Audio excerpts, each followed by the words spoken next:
Let me delete that now.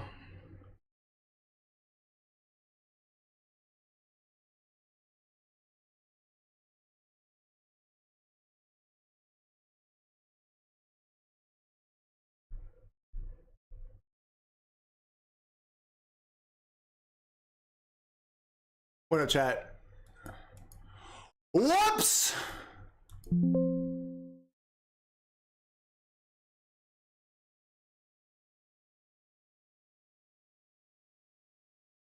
All right, let me save myself.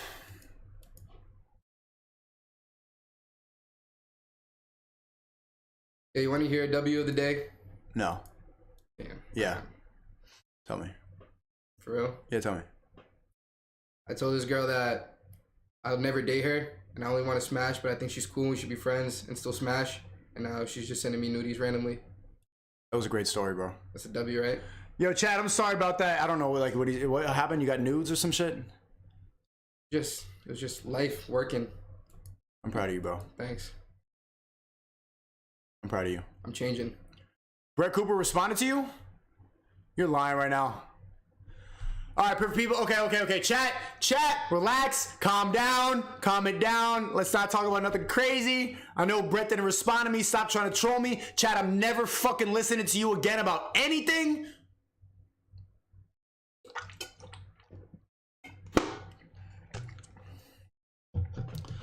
Yikes.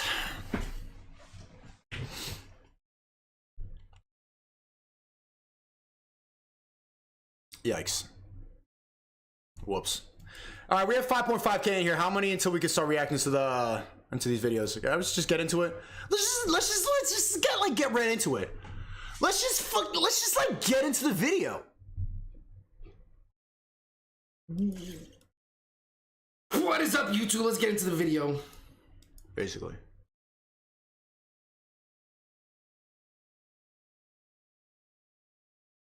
We good? Okay, cool. Just say Napoli, ha ha ha. All right, we got 2.2. Whoopsie, chat. Let's keep that on the down low. Okay, I got a guideline straight, so let's just keep that low key. Okay. Brett actually did say it on a podcast. Bro, what? Grant, shut up. You're a liar right now. Trying to get I'm banning Grant right now. This dude Grant is trying to. No, you're in timeout. Brett, if Brett responded to me, it would already be in my Discord. Link in description. All right. Kai Cenat reacts to KSI Sneako beef. Okay. Sneako's message to KSI. You're lucky that I ain't got time for this. Oh, shit. He says, you lucky I ain't got time for this, and then proceeds to spend a lot of time on this. No principles or character. Everything is about clout to these people. Oh, shit. Keep feeding bullshit to your audience. Remember, I've been doing this way longer than you have. Oh, shit. You see how, Kai's a smart man because he's never going to get banned on Twitch. He's an entertainer strictly. I think he has a lot of opinions about things, but he sticks to just entertaining people. So you're never going to get that much beef. The people that he's beefing with are absolutely corny. Nick Briz and all these other people. It's just a bunch of nonsense. But he's kind of playing both sides here. Kai, like, I've been knowing it for a couple years. KSI's up like that, the biggest black YouTuber of all time. So Kai's not trying to start beef with anybody. He gonna be in this video like, oh shit. Wow, yo, that's crazy. Just instigating, really, but not picking a side. He's an entertainer. I was just trolling. KSI stands for what? Knowledge, strength, integrity. KSI stands for knowledge, strength, integrity. He has the word knowledge tattooed across his chest and has strength and integrity tattooed on each of his arms. Oh, shit. Shouldn't the strength be on his chest so it's like KSI? I was just trolling. It's another L. Shit. But as I can see, you're truly just a man with zero values. Oh, shit. Yeah, I thought you don't have time for this, and then you're in here writing essays in my DMs and in public. Like, at the same time, we could have talked it out. But from the first place, he didn't even want to talk to me because I don't have enough clout. So you spend all this time tweeting back and forth and trying to put dirt on my name, but you can't speak to me. Yeah, I know. Like, yeah, let's spar. But okay, this is a conversation about integrity and about sticking to what you're talking about. You say that the tweet is trolling, but then you deleted it. Like, let's talk it out before you just straight go to fists. This doesn't have to get to that situation. And especially if it's just a prank, bro, then let's have a debate and see who's right and wrong before you just skip to the gloves. Fuck anyone over to be the main guy of the top of the ladder. Demeaning to women, demeaning to Islam, demeaning to people that dare wait for your bubble. Your truth is a lie. You're a trend that's dying. I'm a trend that's dying? Bro, I've just fucking started coming on. How am I'm a trend that's dying because they ban people who talk like me. Enjoy it. Oh my fucking God. Yeah, this is a YouTuber level response. You're a trend that's dying. Everything is about views. These people really value clout to the like. That's how they think that they can get under your skin. Is like you're falling off. Basically, like the same shit that the trolls say to you. I'm demeaning to women, demeaning to Islam. First off, Allahu Akbar! You know that I wasn't trying to be demeaning to Islam. I'm making some jokes. Demeaning to women, not all women, Western women. Demeaning to people in their wait for your bubble. Really, KSI? You will get your high ground about fat shaming? What the hell do you joke about then? Remember when he was doing this? Yeah, wait, that's the reason he got really triggered, because you're just a man with zero values. Fuck anyone over to be the main guy at the top of the ladder. No, that's not what it is. I'm not trying to fuck anyone over to be at the top of the ladder. That's a YouTuber idea. Yeah. That's not what I'm doing. I stick to truth. I try to, at least. I know that I can make mistakes, but that's why I debate. That's why I have conversations. That's why I try to learn and grow, because I want to get to the truth. That's what's most important to me. I really feel like I beat all the clout chasing allegations. If I was a clout chaser, I'd be at the Walmart event right now, not in here yelling at my scream about a fight. That's what makes me respect the brothers. They're lit in real life. All you people take this YouTube shit too seriously. Yeah. Yo, what the fuck? Oh, shit.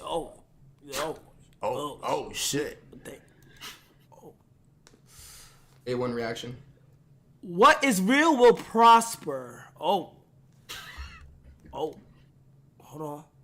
Wait, hold on. Wait, hold on.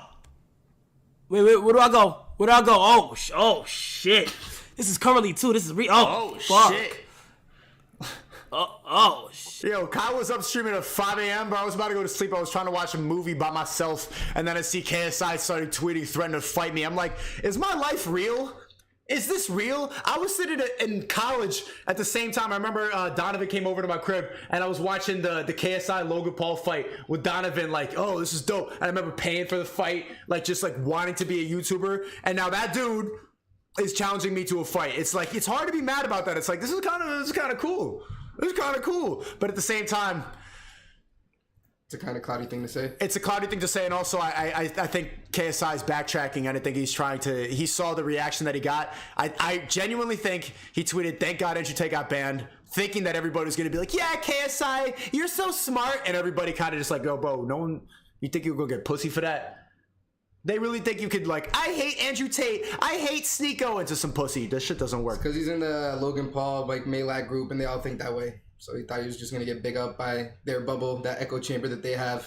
But when you put it on Twitter, you're in the real world. Twitter's the real world. People roast your shit. Oh.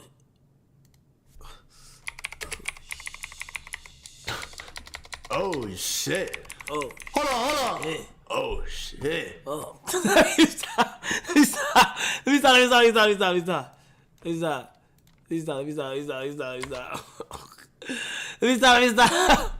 Oh shit. Okay, wait, hold on. Where? Alright, where do I go? Show more replies. Hold on. I'm sorry, I'm new to this Twitter shit. Oh shit. Yeah, you're new to this Twitter shit. Shut the fuck up, Kai. You've been on Twitter, man. Oh shit.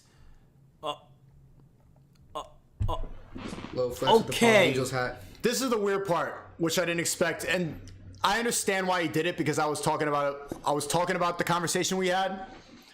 But YouTubers, this is kind of the golden rule. It's I don't know if you knew that, chat, but like the golden rule of YouTubers is that you don't leak DMs. You don't do this, but he did it. Oh shit. And I've also realized at this point in my career, literally anything I say is going to be used against me. No matter what, on camera, off camera, private conversations, anybody I talk to, nothing is private anymore. My whole life is public. It's a sad reality, like, but it's true. Like, I have to constantly be wary of everything I say, who I talk to, who I spend my energy with, because it will be used against me. Just like this. It always does. Did he take a W with these DMs? What did you say? I didn't even read it. Hope you see this. Take stuff as a lesson, bro. It's fine to have views, but you need to be careful once your influence gets so large. With great power comes great responsibility. Hold on, Uncle Ben. He's out here like giving Spider-Man quotes in my DMs, bro. And hold on, nigga. Yo, KSI, you know Uncle Ben died, right? Hold on. His views on women were too dangerous and were gonna backfire eventually. He essentially wanted women to be controlled and act like servants. It's a shame because a lot of lost men saw him as a way to help improve themselves, etc. A lot of lost men saw him as a way to help improve themselves. I don't know why that's a bad thing. It's a shame that people who were lost got motivated. I'm one of those people who, I was a stage in my life where I was really trying to get on my shit, and watching the Tate brothers helped. Like, it was like they were speaking a voice in my head that I was ignoring. They were saying all the things that I knew, but I was deluded to think was immature, was toxic, or that other people have suppressed. But hearing them was like, yeah, I know all this stuff. This is true. I've been thinking this stuff my whole life. I've been saying this stuff a lot of time on my channel for years. And then hearing them say it, it's like, oh, they're rich. They're kickboxing champions. Maybe they got a point. It's not like it's a shame that people found motivation. I think that's kind of a privileged state to say that because you've already made it. But KSI, to say that it's a shame that lost men saw the Tate brothers as a way to improve, it's just stupid when you promote prawn on your channel. The Sidemen Plus is a place for people to subscribe and beat they dick, 12-year-olds to beat they dick after they watch you hit on Prawn Stars and Sidemen Tinder videos. That's what you promote. I think that's more detrimental to your relationship. That's the most detrimental thing to a young man's brain is prawn, is OF, is being chronically online looking at females. My message is completely against that. Stop watching prawn. Protect your energy. Don't be feeding everything, all your money, all your time, all your mental energy on hoes that will never fucking look at you, that don't even like you, that pity you. They think you're fucking stupid and lame. You saying? Yeah, Tay, at least he talks for the common man. Like, you're teaching kids that these prawn stars are gonna just open up for you whenever you go talk to them. That's not real. No, they're not even teaching that. They know that's not true, but KSI, since he posted DMs, he's like, oh, they're going to seek out those videos anyway. They don't have to. And if you have that level of a platform, I think you should take with great power comes great responsibility. Tell your 12-year-old audience to stop watching that. Tell them how dangerous it is to be addicted to this every fucking day. With great power comes great responsibility. But you just an entertainer. You're saying they're gonna watch it anyway, so I might as well sell prawn to the fucking kids that watch me. Nah, that shit kind of pisses me off, bro. That you're gonna get on the moral high ground about this and then actively know you're making your audience dumber, weaker, slower, and more tired. Fuck that. Anyway, don't want you to turn out like Tate. Women want to be controlled and act like servants. Mainstream just can't. What the fuck? To all my ladies in the chat, do you guys want to be controlled and shit? They do. Do y'all like an aggressive nigga to tell you what to do? Huh? Do y'all like an aggressive nigga to tell y'all what to do? They all do. But when you explain it like this, chat, when you say it like plainly like that, like women want to be controlled, women want to serve their man, they want to be subservient, they want to cook, clean, do all that for him. When you explain it like that, how would you say that? But that's really what they want. That's the natural relationship between a man and a woman. And I said it right after that. Mainstream just can't handle the truth. When I say it plainly like that, people go, but that's every good relationship between a man and a woman. Is a man controlling her. A woman has control over a man too, But the woman wants to feel safe and protected. She wants to feel like she's in his atmosphere, like she's part of his life, like she's a belonging. Not like she's a belonging, they're gonna clip that out of context. That she belongs to the man. She wants to feel a sense of belonging to the man that she loves. That's the best way to put it. If you word it any other way, they'll clip it out of context and get triggered. Just like what's gonna happen there for me saying that. Okay. When you get backlash for this, remember to delete the tweets and say you were trolling. You didn't quote tweet this time. This tweet was a troll. I copied the phrasing from a TikTok, word for word. I'm not even religious. Oh, he's not? Wait, KSI's not religious? Maybe you should be. Maybe you should find God. Allahu Akbar! If you think that it's okay to promote prawn for your child audience, find God. I didn't know that.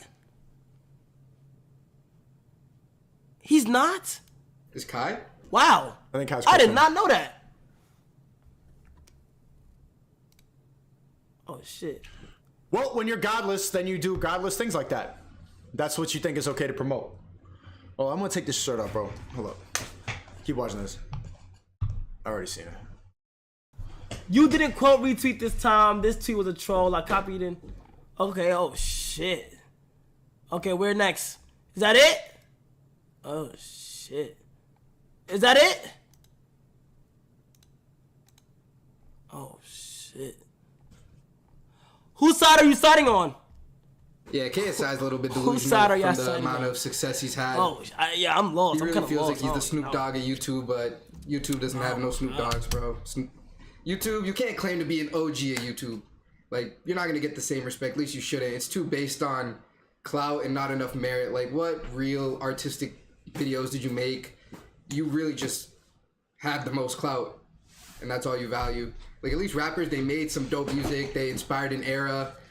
Like, you didn't do none of that to be fucking grandfathered in. And you know, I know damn well that I know people say that I'm switching up and I'm doing simple content now. I know I got a catalog of artistic, unique, really great videos on my main channel.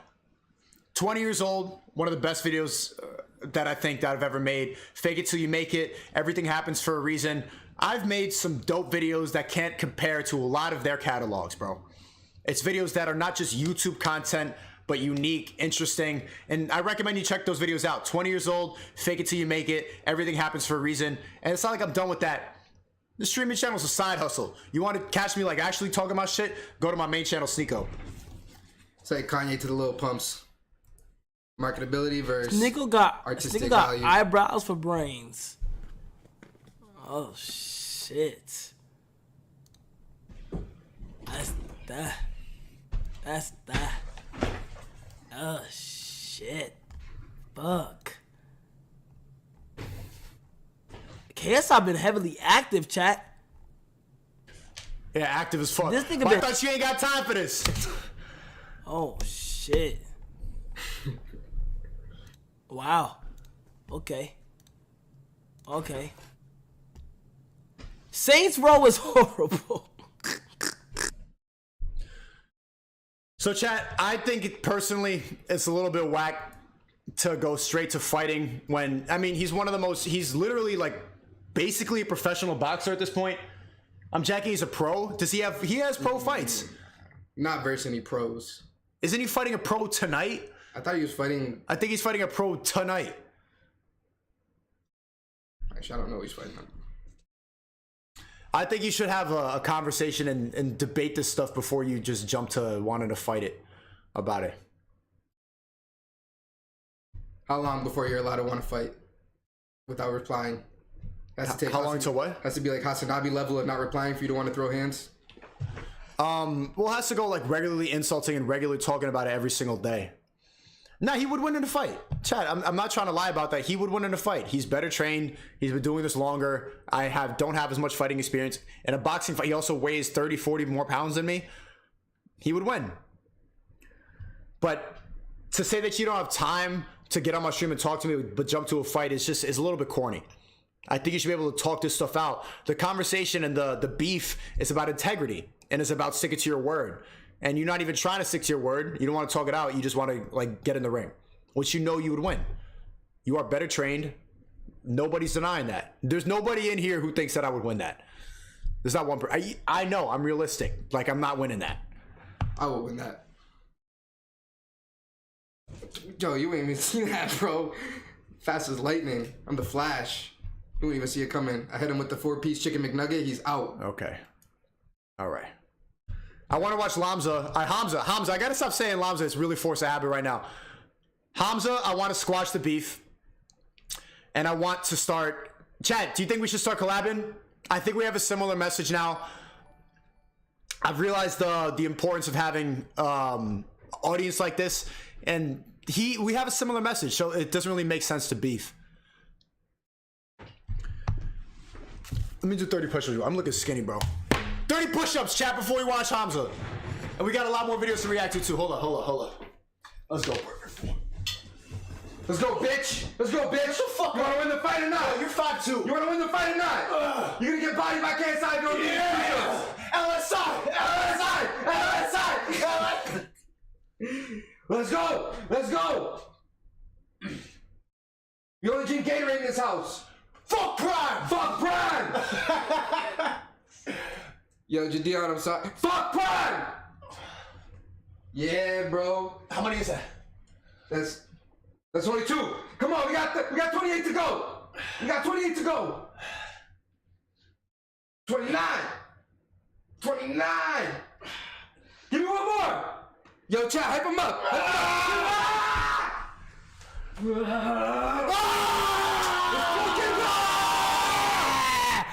LSI, we on your ass, boy. Now we're going crazy. Okay. Damn, that got me in shape a little bit. That was enough of a workout for you? Yeah, bro, I think I'm good for the week. Before you get some screaming in your room. Okay. Hamza's opinion on Andrew Tate, Sneeko. Free. Let's watch a little bit. Brainwashing me to think that I need medication every day, so I get dumber. I don't ever tap into my creative mind. I never think outside of the box, and I just sit there and obey like a good little bot. The truth needs to be heard. Free. I wanted to show you that segment of Sneeko's reaction to the long Andrew Tate final message that we've just watched as well, because I think he makes a very good point there. Me and Sneeko have had like beef or whatever, like, you know, we've argued against each other previously, but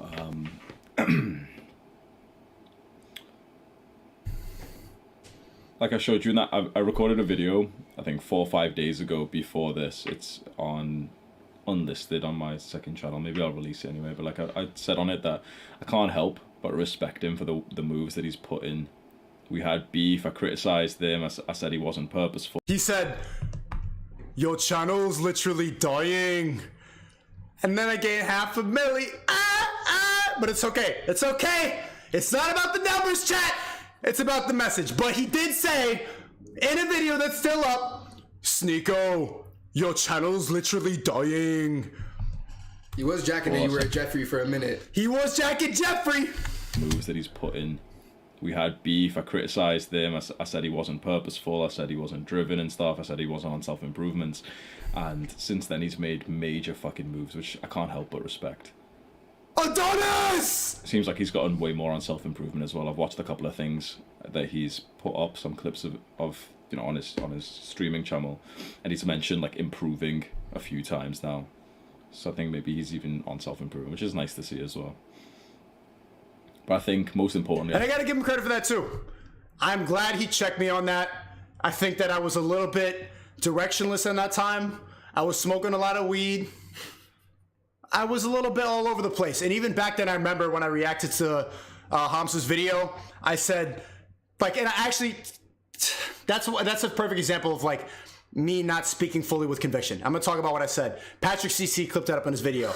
I said, this is just entertainment. I'm not your friend, which is true. I don't know most of you. I'm not your friend. I'm not your role model. This is just entertainment. And it is, but I like entertainment with the message. entertainment with a purpose. So I don't just like nonsense. I don't just like blah, blah, blah, blah, blah. KSI said, I'm just an entertainer. I want to hear something positive from it. If you follow that narrative that I'm just entertaining, then you don't make any sense. You don't have any integrity. You don't speak with conviction. And you could be funny and still do that. So I'm glad that I had this beef with Hamza, because even though he said a lot of personal things about me, even though he went too far for me making some gay jokes about him stretching, I needed to hear that at that time, and it forced me to improve. Him saying, your channel is literally dying, made me be like, yo, what? Man, what? Man, what? And I turned up. And I know that must have been a little frustrating to make that video, and then skyrocket after that, but he applied pressure that I needed. So Hamza, I thank you for that. Beef squash. Yeah, he's a better man than me. I would have took that grudge to the grave, bro. I can't squash beef like that. Who, me or Hamza? Both of you, like. I mean, we already did squash it, and then he called me cringe in the phone call, and I'm like, what? And then it was like back to beef, even though he made an apology video. But anyway, that's besides the point, bro. We don't need it. Doesn't matter. I think he's pushing forward like an important message that young men need, and we do need to hear this.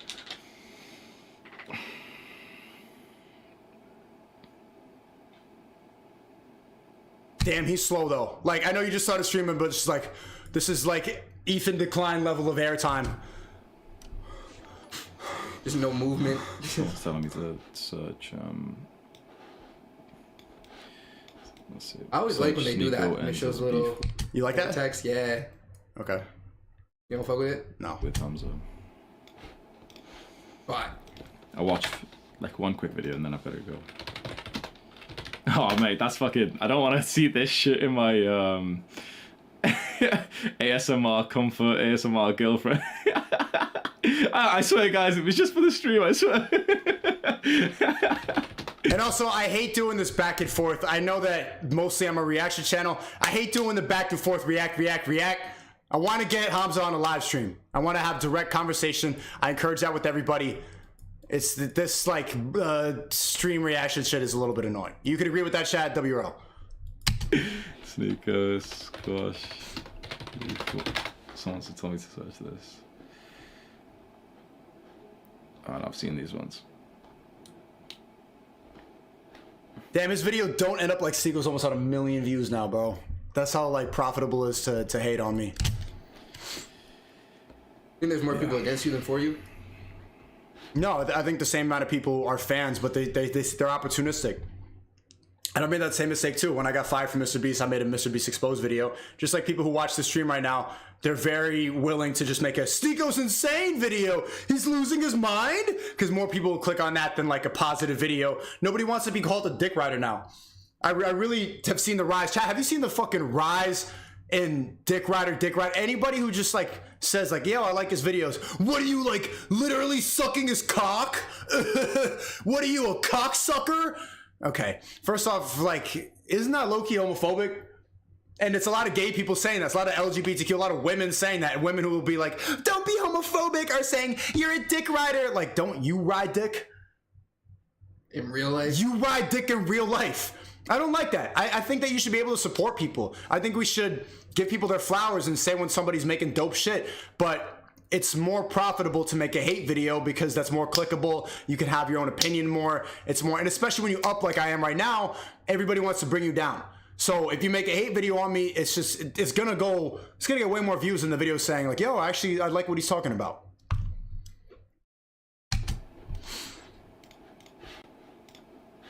Never thought about that, bro. I might drop a Sneeko hate video.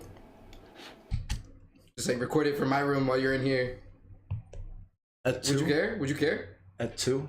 Brute? At 2? At 2? What the fuck is That's that? what Caesar said when he got stabbed in the back by his friends and they took him down. He looked at his best friend Brute in the eyes. At 2? But I'm asking you. No. Damn. Yeah, chat, you decide. No! Exposing Sneeko, just hitting cams in here. Okay, Hamza, you gotta speed it up. I know you're new to live stream, but there's way too much breathing. What want to say what I'm feeling right now, but it's gonna be. Let me know if AO. streams like this are helpful of me, like, looking at someone else's viewpoint and giving my opinion to that. Maybe sometime we'll have someone who, like, disagrees with me. I'm not gonna do, like, those, like... Also, it's funny that this video is called My Opinion on Andrew Tate Sneeko, but in his Don't End Up Like Sneeko video, he's like, Sneeko, you used to make videos on your main channel, and now you just live stream and react to Tate. Oh! What? Just saying. Just saying. A lot of the stuff he said in that video kind of makes no sense now. Are we getting... Hang on.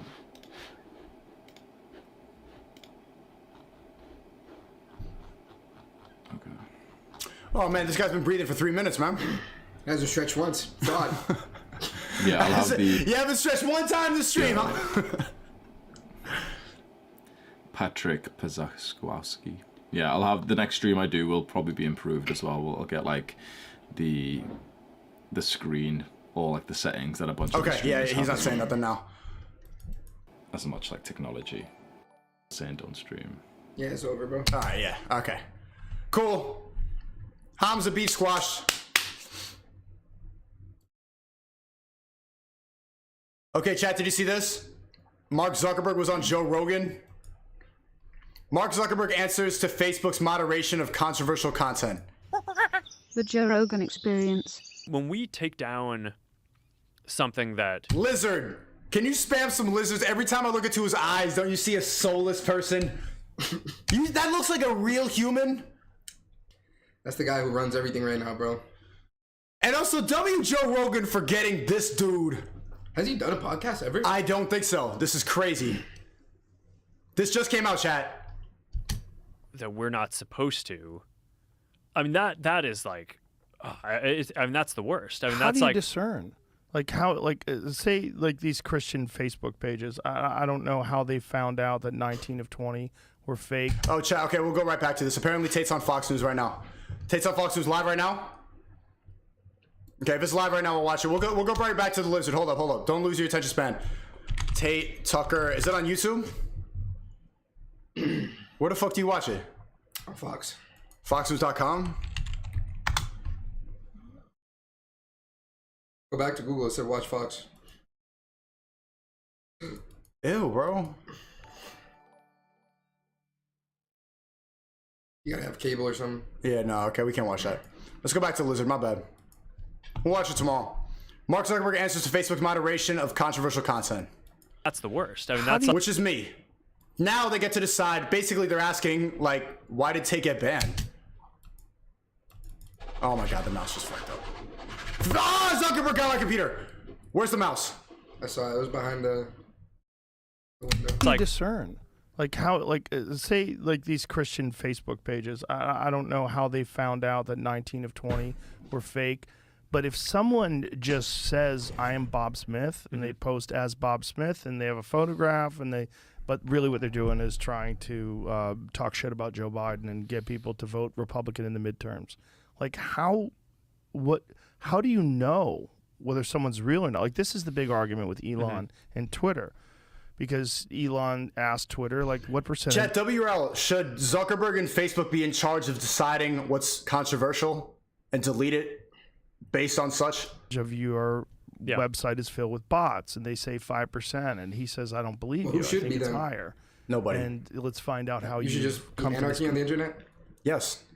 Prawn, everything. No, there should be some safety and privacy things, but there should be no controversial so subjective. conclusion. Yeah. And they're I believe they said that they just took 100 random Twitter pages and looked at the interaction, and there's some sort of Yeah, everyone's algorithm saying they L. applied to it. But how do you discern? yeah. So I mean I think estimating the overall prep. We're ready for him to dodge the question. This guy's so media trained because he literally is the media. Joe Rogan's asking him, how do you decide what's controversial? Watch him dodge it. Prevalence is one thing, but I think that the question of looking at a page and is this page authentic, I think that there's a bunch of signals around that.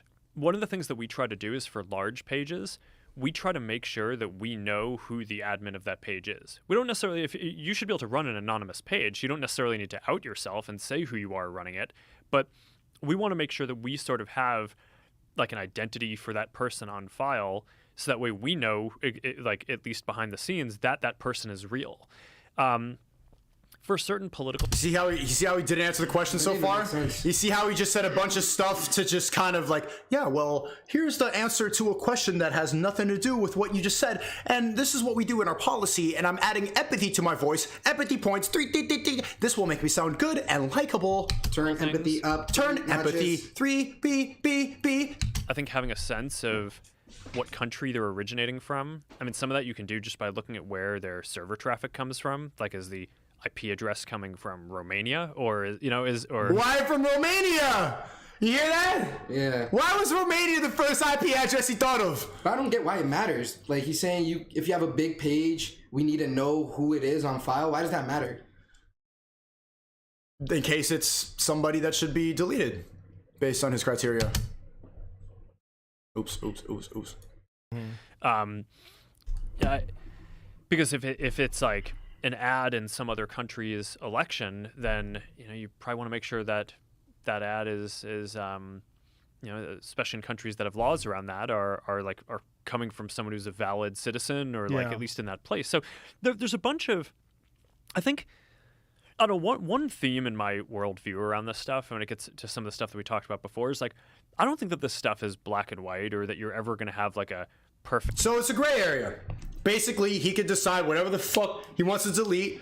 It's not in black and white. There's no rules. Whatever he thinks is controversial, he could delete.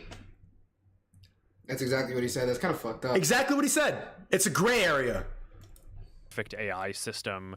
I think it's all trade-offs all the way down, right? And it's and you could build a system, and you can either be overly aggressive and capture a higher percent of the bad guys, but then also by accident take out some number of good guys, Chat, we'll watch Tate on Tucker right after this. or you could be a little more lenient and say, okay, no, the cost of taking out any number of good guys is too high, so we're gonna See, but he tolerate doesn't even having. explain what good and bad are. He decides what's good and bad. Do you see the level of power that this lizard has? I gotta watch this whole podcast, man. Shout out Joe Rogan.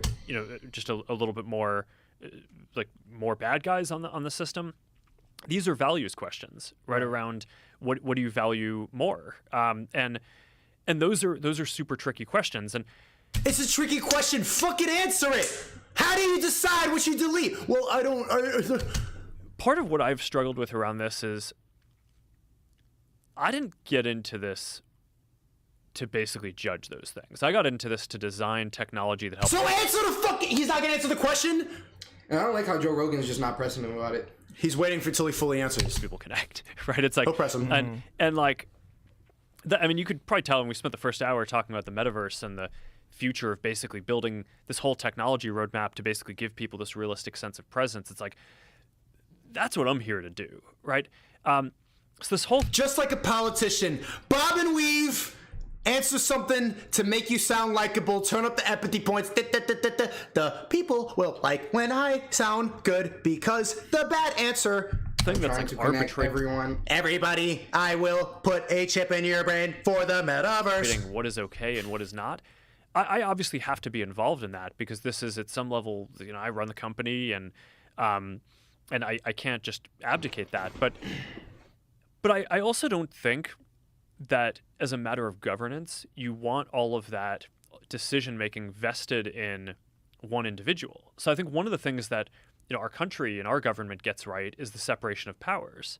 So one of the things that I tried to create is we created this oversight board. It's an independent board that basically we appointed people whose kind of paramount value is free expression, but they also balance that with things like when is there going to be real harm to others in terms of safety or privacy or other human rights issues. And basically that board, people in our community can appeal cases to when they think that we got it wrong, and that board actually gets to make the final binding decision, not us. So in a way, Chad, do you hear him dodge the question? I actually think that is a more legitimate form of governance than having just a team internally that makes these decisions, or maybe some of them go up to me, although I don't spend a ton of my time on this on a day-to-day basis. But like, I think it's generally good to have some kind of separation of powers where you're architecting the governance so that way you have different stakeholders and different people who can make these decisions, and it's not just like one private company that's making decisions. Even if Is it not one company? Aren't you the CEO of Meta? And it's crazy that he said that some of the people, some of the cases actually do make it up to him. That means he is making. He's just saying nothing right now. about what just happened. Hey, Jadian on the chat. Free Jadian! Free Jadian on the chat. What happened? Yo, Jadian, did you get deleted? Do you want to get on my stream? On our platform. How do you guys handle things when they're a big news item that's controversial? Like there was a lot of attention on Twitter during the election because of the Hunter Biden laptop story. The New York We Post. have that too. Yeah, so you guys censored that as well? So we took a different path than Twitter. I mean, basically, the background here is the FBI, I think, basically came to us, some folks on our team, and was like, hey, just so you know, like, you should be on high alert. We thought that there was a lot of Russian propaganda in the 2016 election. We have it on notice that basically there's about to be some kind of dump of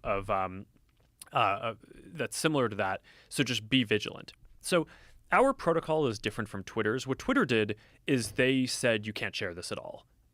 We didn't do that. What we do is we have, if something is reported to us as potentially misinformation, important misinformation, we also have this third-party fact-checking program because we don't want to be deciding what's true and false. And for I think it was 5 or 7 days. So an AI decides when a real person Did he say could AI? say, well, yeah, he said we don't want to decide what's true and false, so we let an AI decide I thought he said what's third true and party. false. Huh? I thought he said third party. Did he? false. And we also have this third-party fact-checking program because we don't want to be deciding. Third-party fact-checking Programs. Yeah, third party is a program. So an AI decides when a human is saying truth and false. What's true and false. And for I think it was 5 or 7 days when it was basically being determined whether it was false, the distribution on Facebook was decreased, but people were still allowed to share it. So you could still share it, you could still consume it. So when you say the distribution is decreased, It got shared. How does that work? It basically, the ranking in newsfeed was a little bit less. So fewer people saw it than would have otherwise. So it definitely, By what percentage? I don't know off the top of my head, but it's You should probably know that. it's meaningful. But I mean, but basically, a lot of people were still able to share it. We got a lot of complaints that was the case. Obviously this is a hyper political issue, so depending on what side of the political spectrum, you either think we didn't censor it enough or censored it way too much. But Right. but we weren't sort of as black and white about it as Twitter. We just kind of thought, hey, look, if the FBI, which I still view as a legitimate institution in this country, Of course you do. Chat, you're saying that third party doesn't mean AI, then what do you mean by that? Who's fact checking if it's not Facebook? It's Facebook's platform. He said third party fact checking program. A program is AI. it's like very professional law enforcement. If they come to us and tell us that we need to be on guard about something, then I want to take that seriously. Did they specifically say you need to be on guard about that story? No, I don't remember if it was that specifically, but it basically fit the pattern. When something like that turns out to be real, is there regret for not having Good it question. evenly distributed and for throttling? When I get a copyright claim for nudity, and when I have a community guidelines strike right now for corona misinformation, do they feel bad? You know the answer. Great question, Joe. Because it's no. They don't give a fuck about us. They don't. The distribution of that story? What do you mean evenly distributed? I mean, evenly in that it's not suppressed. It's I see. not. Yeah. I mean, it sucks. Yeah. Yeah, I mean, because it turned Mark Zuckerberg said it sucks. out after the fact. yeah, and we're the fact safe. Oh, no, thanks, Zuck. Hey, he's not so bad after all. I know you're a lizard, but yeah, you're cool. looked into it. No one was able to say it was false, right? So basically, it had this period where it was getting list distribution. So yeah, I mean, but I think like, I think it sucks though. I think in the same way that probably having to go through like a criminal trial but being proven innocent in the end sucks. Like it still sucks to have No, like, bro, it's not the same. Because all this misinformation that they claim was misinformation that ends up being true, was suppressed by the greater public, and now you have all these boomers who still think that everything they heard in the beginning of this whole pandemic is right. And now when you're saying the truth, they still won't believe you, and it's so divided because you suppressed the truth in the beginning. And they act before like you even knew anything. They act like time is not one of the most valuable assets we have. See, when a criminal goes to jail for something they didn't do for 20 years, and they're like, oh, oopsie, and they give them like $5 million and let them out, they still lost 20 years that they could have spent with their kids. It goes the same. I know it's different, but it goes the same with information that they decide is misinformation. That time that it could have been up and people could have heard it and people could have heard the truth, while you deleted it while it was going through your fucking third-party AI bullshits, people didn't hear it. And time is important. A lot of people need to hear it right now. Just because it gets up eventually doesn't mean that it's fine, just because it should have been heard at the time that it was posted. And the difference is that the misinformation is reversible. Like, if you wanted to push the things that are right now to the public, you have the power to do that. Mark Zuckerberg has the power to do that. They actively don't because the FBI doesn't want to or whatever their agenda is, but it is reversible for them. That you had to go through a criminal trial, but at the end you're free. So it's I don't know if the answer would have been don't do anything or don't have any process. I think the process was pretty reasonable. You know, we still let people share it, but obviously you don't want situations like that. But certainly much more reasonable than Twitter's stance, and it's probably also the case of armchair quarterbacking, right? Or at least Monday morning quarterbacking, I should say, because in the moment you had reason to believe, based on the FBI talking to you, that it wasn't real and that there was going to be some propaganda. So what do you do? Yeah. And then if you just let it get out there, and what if it changes the election and it turns out to be bullshit? That's a real problem. And I would imagine that those kind of decisions are the most difficult. The decisions of like what is allowed and what is not allowed. Yeah. I mean, what would you do in that situation? I don't know what I would do. I would have to like really thoroughly. Well, first of all, you're dealing with the New York Post, which is one of the oldest newspapers in the country. So I would say I would want to talk to someone from the New York Post, and I would say, how did you come up with this data? Like, where are you getting the information from? How do you know whether or not this is correct?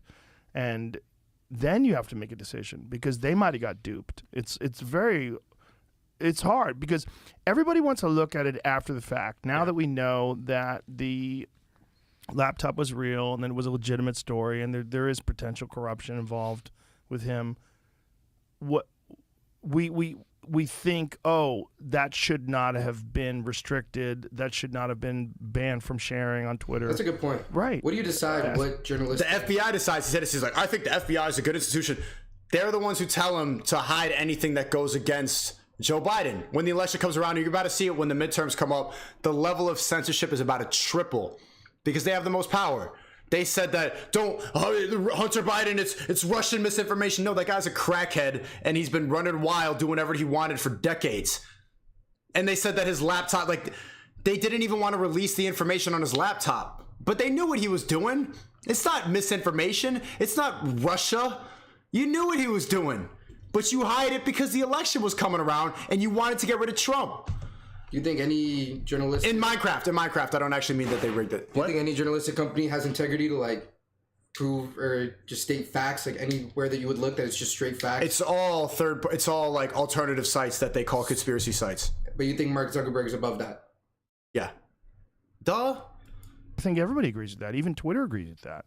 But the thing is, then they didn't think that. In the beginning, they thought it was fake. So what do? Like, if something comes along and the Republicans cook up some scheme to make it look like Joe Biden's a terrible person, and they only do it so that they can win the election, but it's really just propaganda, what are you supposed to do with that? You're supposed to not allow that to be distributed. So if they think that's the case, it makes sense to me that they would try to stop it. But I just don't think that they looked at it hard enough. When the New York Post is talking about it, you know, they're pretty smart about what they release and what they don't release. If they're going over some data from a laptop and you could talk to a person, but again, like, this is just one story, like one individual story. Like, how many of these pop up every day? especially in regards to polarizing issues like climate change or COVID or foreign policy or Ukraine. Anytime there's like a really controversial issue where some people think that it's imperative that you take a very specific stance and you can't have the other stance. Like those moments on social media, those trouble a lot of people because they don't know why certain things get censored or certain things get promoted. Yeah, I agree. What do you mean you agree? And It's like, you. to be in your spot. And I was one of the things that I really Yeah, wanted see, to talk why to is you Joe guys not pressing him, is, bro? I like, don't like this. It's you. What do you mean you agree? Deuce, you own being in it. your spot must be insanely difficult to have. Joe must have got a no bag matter for this. what decision you make, you're going to have a giant chunk of people that are upset at you. And there might be a right way to handle it, but I don't know. Yo, chat. Is Joe Rogan controlled opposition? I hear you guys say that a lot. I personally don't think so, but I hear that sentiment a lot about Alex Jones and Joe Rogan. Is he controlled opposition? Is he just a puppet too? Fuck right way is. Well, I think the right way is to establish principles for governance that try to be balanced and not have the decision making too centralized.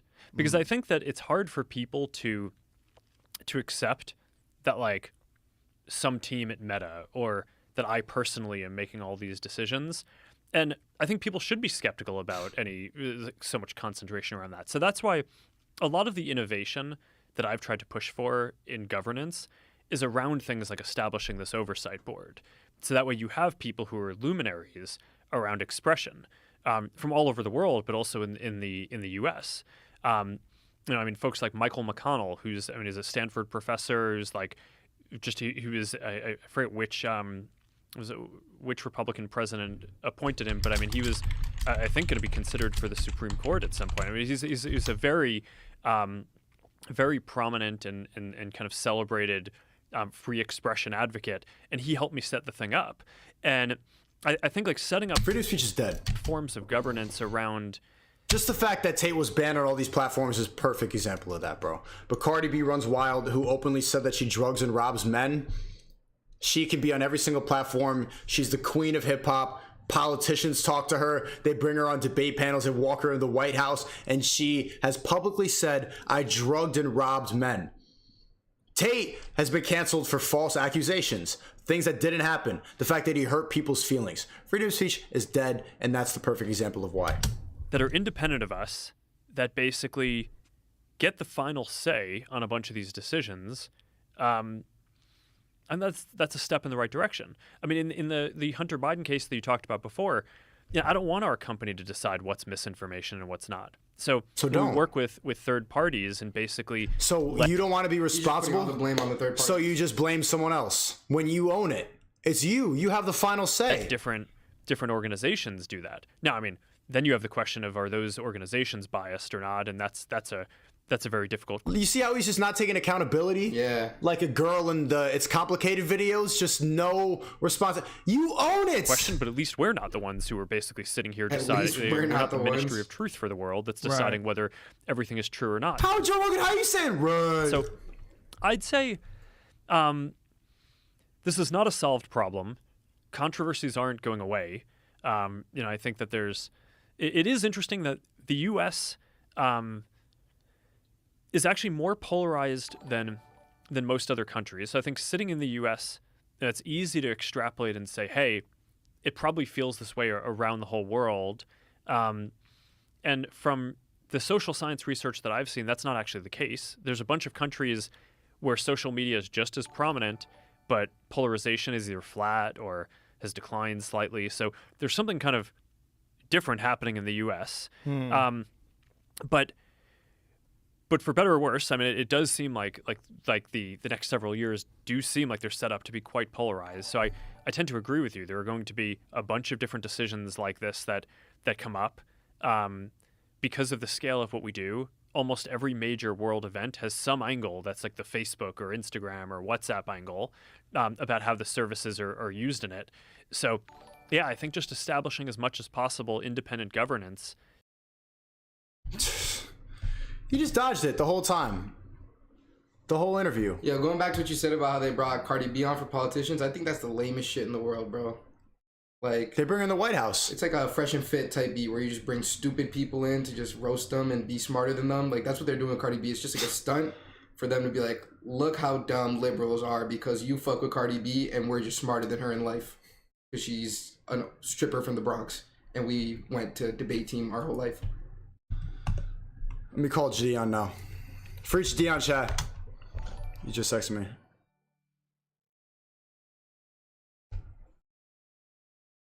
All right, free Gideon. Did he get banned again? Gideon, you almost got me banned. Open up your Twitter on this stream. What's on his Twitter? Bro, we just saw it. What are you talking What about? was that? You were here. How did you forget about that? I didn't know that was his Twitter. How do bro, I really don't know how to. Okay, here we go.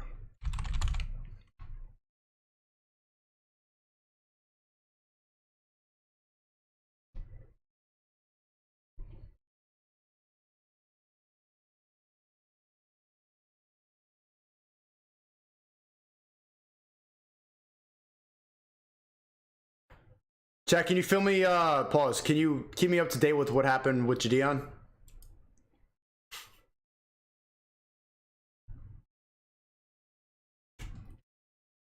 Pick up, Brody.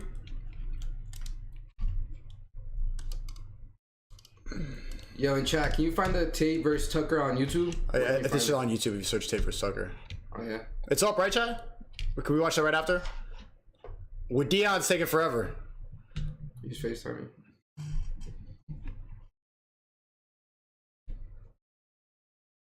Yo, can you get on Discord? Yeah, emergency meeting, bro. All right, I'm calling you right now. Okay. Oh, shit, this is serious. No, yeah, this is for real. All right, cool. All right, let me use my real camera then.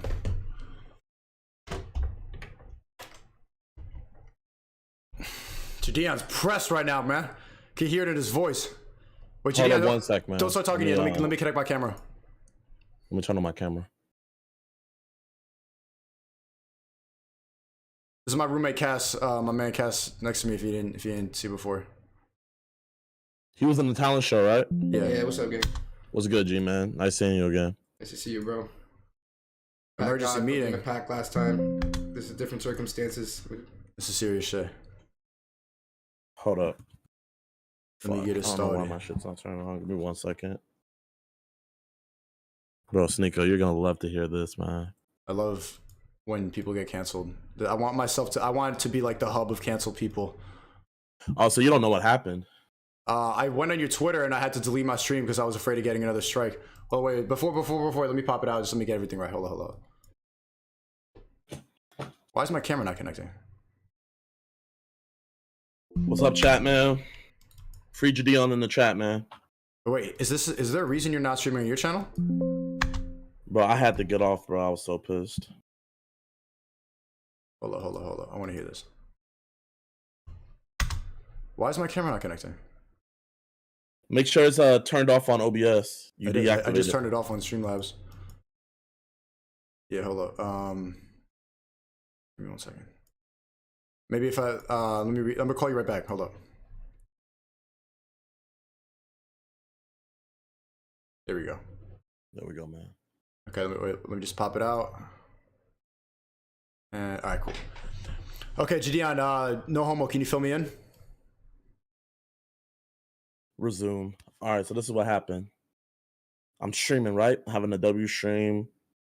Slid into Bill Gates' ex-wife DMs. Nothing's going on. My editor, he sends me a list of stuff to react to. One of the things is something on Twitter. I'm like, okay, I don't know how I'm gonna react to something on Twitter. So I'm like, let's watch it. I read it and I'm like, oh shit, I can't show this. So I just watch it. I literally seen a girl. I saw it too. Get fucked. For context, a girl was getting fucked on Twitch and she got a 7-day ban. Dick down. Dicked. And she got a 7-day ban, and Gideon is permanently banned for just talking about sex. And you're but you know what's crazy? She's a white girl. You know what's crazy? She's Latina. But you know what's crazy? You can be white and be Latina, but yeah. So, you know what? I see that. So I just tweet out, and I'm still banned as a joke, right? I'm like, I'm pretty sure she's banned. But I'm like, and I'm still banned. So I'm chilling. We're getting back to the stream, and chat's like, bro, she's live on TikTok. And I'm like, okay. So I go on my TikTok. I hop in her live. We're talking to each other. I'm not gonna lie, I spit some W Riz. I'm gonna be flying her out next week. Bro. You gonna fuck her on Twitch? Fuck her on her Twitch, bro. Make that pussy twitch, we are? Hey, man. Bro, I don't know what's gonna happen, bro. But this is what I do know what happened. So I had to ask her, after I got done spitting W Riz, I was just like, so how long are you banned for? I knew she wasn't permanently banned. I said, there's no way. Maybe 6 months. Temporarily suspended. A month. She says, 7 days. Yo, free your Dion chat. This shit is absolutely crazy. But you know what's even worse about this? Them banning her for only 7 days. Not only does that show sexism, not only does that show racism, but bro, they're literally wanting someone that promoted child pornography back on their site. So you know what I think I'm gonna have to do? Can you use his code words? At least say CP, bro. I want to get this shit monetized when I upload it. But can you continue? You know what I think I need to do, bro? I think I know. What are the people called? The FCC or the CDC? The people that watch all content that go towards kids. FCC. I think I need to go to the FCC and let them know. You gonna rap? I think I need a rap, man. I think I need to hit Twitch where their pockets hurt. So here, everybody in Sneako's stream, if you think that there's injustice being made, because the Sneako army go hard, bro. This is a war I can't fight by myself. We all know, but I've been saying that you have been a victim of the agenda. I've been saying that, and I saw you tweeted this morning. Even before this happened, I'm starting to wake up. And yo, Jadian, can you say like have these conversations, have they helped you wake up a little bit? No. But fuck off, man. I've been saying this shit since way before you. You're all mad now. You sound like me right now, all tight about this shit. I've been on this wave. What are you talking about? No. Bro, this isn't about who's on what wave. All I know is we're taking Twitch. All I know is I'm directing all my attention towards Twitch. Twitch, you fucked up. I know my merch says just being me. I know my merch has smile, but there's something that you don't know about me, Twitch. I'm a menace. I'm a menace at heart. I like fucking with people. That's what my joy, Twitch. You don't know that shit about me. Yeah. So listen here and listen good, Twitch. Listen up, Twitch. You're done. You're in my sights. I have you in my radar. There's only 3 things you can do, Twitch. Either way, I'm gonna be on your ass. Either you permaban her, and if you permaban her, all that means is that I caused so much shit, and you don't still want me back, that you would rather permaban her than bring me back. That's option 1. Option 2 is you continue to ignore it. You try to pretend, and I hope you continue to ignore it, because I'm going to get nothing but more content, more money. I'm going to be more and more in your ass, because I know I've heard Twitch. I have insiders that have told me about the shit y'all be talking about with me, bro. I have ears everywhere. I know that you guys hate me. I know that you guys are pissed about that stunt I did in Amsterdam. But guess what? There's more and more to come. So I hope you ignore it. Or 3, this is your final and last option. Last option, Twitch. You let me back on your site. You unban me. And right when I get on that hoe, I'm going to call you my bitch. I'm going to call you my bitch on your own Bitch.tv. With over 6-figure people in there. Yeah. I already know what's going to happen. So 3 options. Either way, Twitch, I'm making a bag off this shit. Woo! And I'm going to get in your ass. You're done. You're done, Twitch. You're fucking done. Jadion's back, bro! That's what the fuck I'm talking about, Jadion! That's what I wanted to hear before all these debates. I'm glad I'm glad. Finally, this is not the apology, this is not the peace thing. Sometimes you need to go head on at these people, bro. Bitch.tv. Bro, Twitch, I don't know what it is, but if it's not a white guy or they have a vagina, they don't like you. There's no reason why Kai, a black creator, darker skinned than me, literally talk to on your website. You haven't tweeted about him. You haven't acknowledged him. You haven't hit him up. You haven't hit him up with a better deal. I'm not going to put out there what his deal is, but I do know the deal that you give to XQCs, to all the white-skinned people. We know, Twitch. We know that there's 10 deals out there. We know that there's 10 deals out there, but why doesn't Kai have one? Why haven't you acknowledged my boy? Why haven't you been pushing him more? Why? You know what, Twitch? You want this shit to still be Justin TV, but guess what? There's a Jerome in town, and guess what, Twitch? Jerome is on your ass. Yo, that shit got me hyped, bro. Jerome's in the house! Watch your mouth! Jerome's in the house! Watch your mouth! What's up, your Dion, bro? God damn, you got me hyped, bro. Finally, that shit is messed up. Look, Twitch is clearly promoting men to become weaker. They want you to watch softcore. They want you to watch prawn. They want you to be dumber. Feed all your money to hot tub girls. And if you're funny, if you're edgy, if you're black, you're going to get removed. They don't want you. It's not just on Twitch. It's on every platform. But guess what? You know what's crazy now? We got pull. That's the difference now. We got pull. We got an army. We got an army. And you know what, Twitch? I'm going to give you, I'm not going to give you no fucking week. I'm going to give you 24 hours to respond. If you don't respond, see you in court, bitch. See, bro, that's all it is, bro. That's all it is. I'm being so dead ass. I have not been this mad ever, bro. Ever. And you know what? I didn't even jump to conclusions that she got a small ban. I asked from the horse's mouth. I said, how long have you been banned for? 7 days. Twitch, I hope you run and permanently ban her just so you don't have to add me back. I hope you do. I hope either way I win. You lose. There's no getting out of this, Twitch. There's no escaping. There's no ignoring. I have a full army on my side. You can't beat me. You know you can't beat me. And you know what's even crazier? He needs this shit. Now I got you in 4K. There's no bullshit you can hide behind. And you know what's even crazier? The Jake Luckies of the world are so quick to report about everything else. Nobody's picking this case up. He's a white guy, right? Jake Lucky? Officer Lucky. But guess what? I'm on my own case. I don't need Officer Lucky on my case. I'm on my own case. And you know what's even crazier? Jake Lucky interviewed her. He interviewed her and didn't disclose how long she was banned for. I don't know if there's insider payment going on. People don't want to know. But what I'm thinking, Twitch, is that your fucking mods are horny bastards, Twitch. That's what I'm thinking. I'm thinking they like seeing girls get fucked on their stream when there's other children watching. That's child pornography. Stop it. You weirdos. You're weird. Well, that's not the definition of CP, but they are promoting kids to watch that. Obviously, they're promoting it if they're letting her back in 7 days. Yeah, but that's not what CP is. Oh, you telling me there wasn't kids in that stream? No. CP is when kids are the ones. It. Yeah, are the ones doing it. Oh, well, child endangerment, endangerment, or what else? Bro, you know if you literally pee and there's minors around, you can be classified as a sex offender for life. Yeah. I was at the AMP house and a cop threatened to bring me to the station because I was taking a piss outside a club at 4 a.m. I was almost a sex offender because of that. But you're banned, and these people are fine. There's just so much hypocrisy. Snicko, 8 months. 8 months I've been banned. 8 months. You're not. I don't think you're ever gonna get back, bro. Bro. All I know is either way I'm getting a bag, bro. Either way it's a win-win. And bro, I can't wait to see y'all asses at San Diego 2022. TwitchCon San Diego 2022.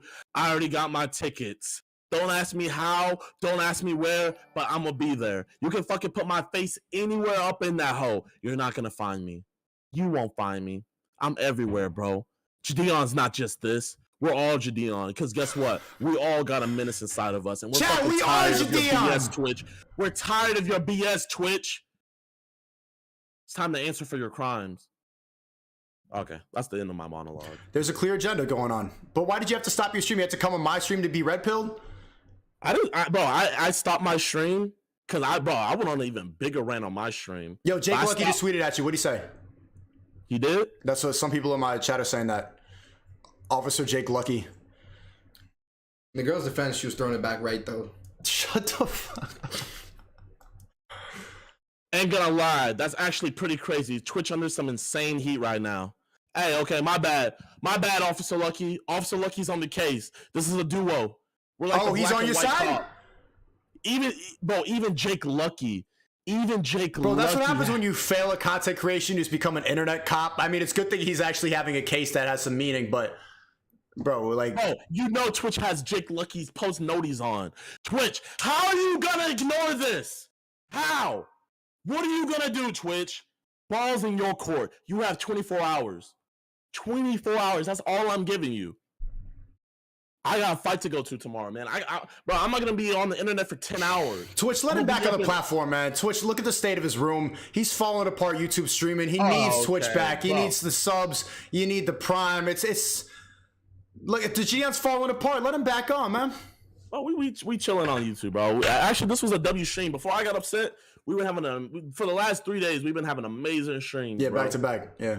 You got all I know is Twitch. You're fucked, man. You're That fucked. Twitch pack. Smoking on that Twitch pack. That shit loud as fuck. I want to see some gas in the chat.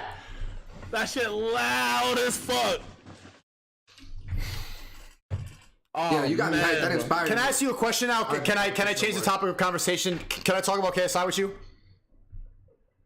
Bro, I like both of y'all. No, but can I ask you a question about it? I don't want to Because I think it's related. Because like I can't ask you a question. No, because all I'm gonna say is, bro, I don't want to see two black guys that are successful at their craft. Well, you don't have to answer the question. I just want you to think about this. Like you're saying, you're very against the fact that Twitch is pushing children to watch prawn and to watch softcore. What do you think about Sidemen Plus, or what do you think about Sidemen Tinder, where they have prawn stars in their video and they are encouraging their fans, which are kids, to go subscribe and go watch prawn and pay for it? Bro, I look at it like this, man. That's their business. Like if someone asks me something about you that I know will be incriminating for you, I'm not gonna do that to you, man. I like you. So it's incriminating.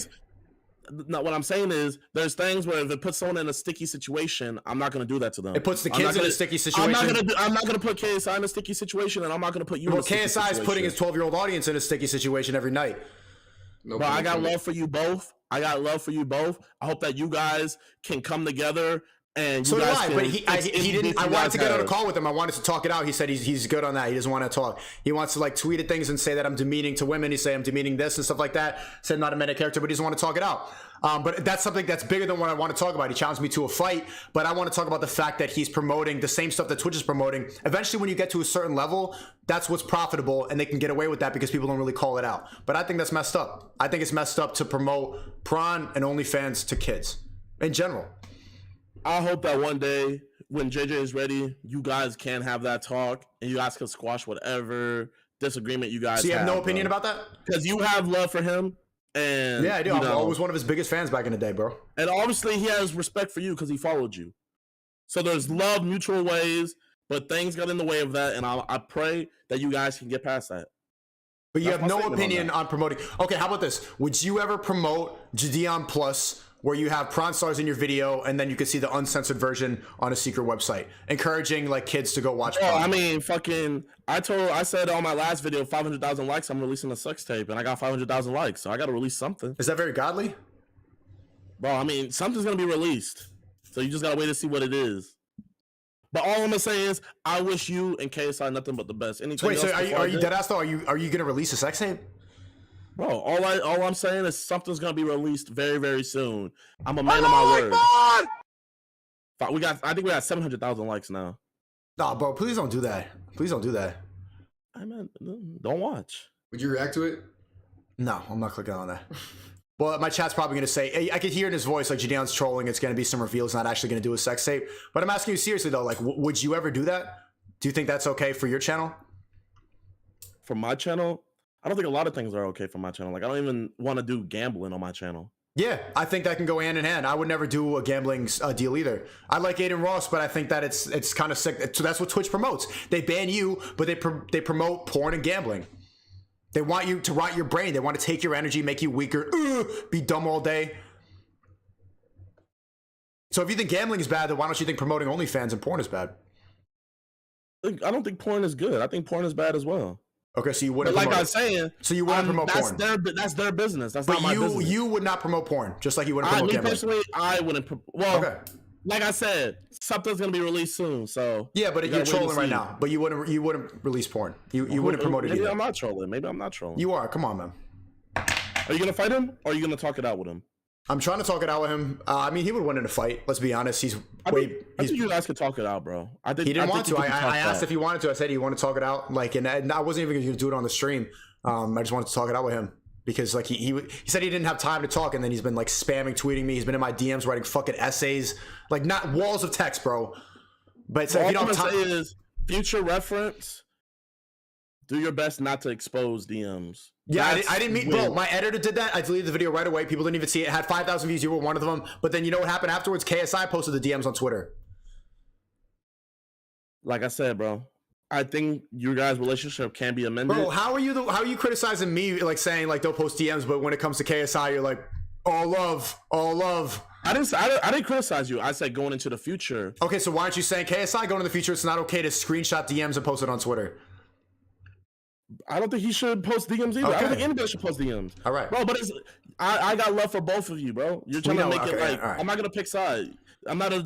It's not about picking sides, bro. I'm not trying to. It's not about picking sides, bro. I like both of y'all. Bro, I like Gideon, both of you're y'all, repeating yourself. and I know think that's it should true. be amended. I'm trying to have a think it should be amended. That's not what I'm trying to talk about. I'm not trying to be like beef picking sides. I'm jacking KSI will win a fight. We all know that. He's 30 pounds more. He's been training more. It's not about sides. It's about the morality behind promoting Sidemen Plus, promoting porn for your audience. Like I said, I think your guys' I relationship got can love be for amended. both, blah, blah, You blah. got this. Politician answer. Bro, I mean, I was expecting you to have a more direct answer after going on that Twitch rant. I think the two go hand in hand. Twitch is promoting porn for kids, so is Bro, I KSI. have no love for Twitch. I have no love for Twitch. I have love for you and KSI. Okay, I have but respect for KSI is y'all. doing the same That's thing why that I'm Twitch not is on doing. here- That's why I'm not on here fucking, like, you know what I usually do when I like pose things. I'm not over here bringing up stuff you did, and I'm not bringing up stuff that he did, bro. But it's not about dirt. It's about morality, bro. Don't you see the double standard? Twitch is doing the same thing that KSI is doing. They're promoting porn Bro, and softcore. All I know is Twitch is on fuck shit, and I'm on their ass. Okay, Twitch is the only answer that. Why is Twitch on I'm fuck in shit? Red Zone, Why is Twitch on fuck shit? bro. You heard me go on that monologue, bro. Well, just I'm not can you gonna let summarize in a sentence why? I'm not gonna let you, let me go on another monologue. You don't have to go to reverse monologue. the Just summarize. KSI. Can you summarize for me in a sentence why is Twitch on fuck shit? I'm going to the fight tomorrow. I'm gonna go support my boy JJ. Drink Prime. Buy the creative kit. You ducking right now, I bro. love both of y'all. You be safe. All right, bro. He's ducking. It's the same thing, chat. If he's gonna criticize Twitch for promoting porn for kids, KSI is doing the same exact thing. Like I'm not trying to do it about. It's not about beef, and I support Jadian trying to take down Twitch, but you got to see the hypocrisy in calling out Twitch for doing the same thing that KSI is doing. It's not about beef. It's not about picking sides. It's about staying true to your word. It's about being. KSI stands for knowledge, strength, and integrity. So don't you see the double standard there? Yeah, but I also see him just trying to secure his bag. That's how he feeds his family and shit. You're like trying to put him in a spot. Yeah. But at some point, you need to put your principles first, I think. Chat, do you see what I'm talking about? I'm not trying to instigate. I'm not trying to separate people. I'm trying to have an actual conversation about this because a lot of people think this is okay and don't see the problem. You see what I'm saying, chat? He was kind of ducking like Zuckerberg in that last interview, bro. Politician answer, man. I would never, I mean... KSI and Sneeko, I love you both. You know what I'm saying? Chat, you see what I'm talking about? Sidemen Plus is like, I saw it in the Sidemen Tinder video. They had a bunch of prawn stars in their video, like doing Tinder, like matching up. And it was like, they would like get naked and throw their titties off. And at the end they go, hey, if you want to see behind the scenes, go to Sidemen Plus and you can see some boobies, 12-year-olds, boobies. Here's the porn stars. And go watch their stuff on Pornhub and go subscribe to their OnlyFans. It's all 12-year-olds watching it. And YouTube puts that on the trending page. YouTube put Sidemen Tinder, it was like number 4 trending. YouTube, Twitch, all these platforms, and Gideon maybe doesn't see the hypocrisy, but they want you to be dumber, weaker, slower, and they want you to be sending all your energy, sending all your money to these thoughts. Even if see they what I'm don't have the saying? money to pay for the Sidemen Plus or for the OF, then these girls are literally just on the free sites as well. Like, you have access to them. They're going to watch them. And I think, I'm going to stand by that. I think that prawn is one of the most detrimental things to a young man's brain. But with Dion, if you want to run up to the Twitch headquarters, I'll smoke that pack with you. I'm running up with you, bro. I'm on the front lines. Guns blazing, straight up. I'm on the front lines regardless. My boys man. down from Brazil. Spinning the block.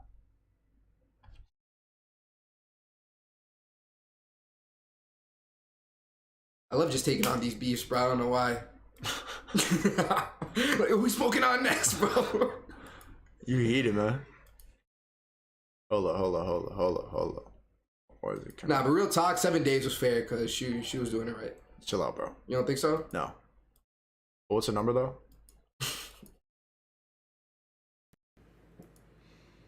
Chet, you see what I'm talking about? I can't see if anyone agrees with me or they think I'm dragging it. I'm really not trying to start beef. Like, I know KSI would win in a boxing match, bro. There's absolutely no doubt in my mind. I would actually do it just to be a man of principle and to get in the ring and lose, and so people could be like, okay, he's not just talking shit. He's actually like about it. I would lose. But I think it's bigger than that. I think he has an audience, and I don't like the fact that he talks down on Tate, he talks down on me for what I talk about, but saying I'm demeaning women, I'm demeaning fat people, when you're turning your audience into degenerates. It makes kids weaker to watch that. Oh shit, Echo. Fuck. L stream. I fix it. I'm sorry. God damn, I do that every single time.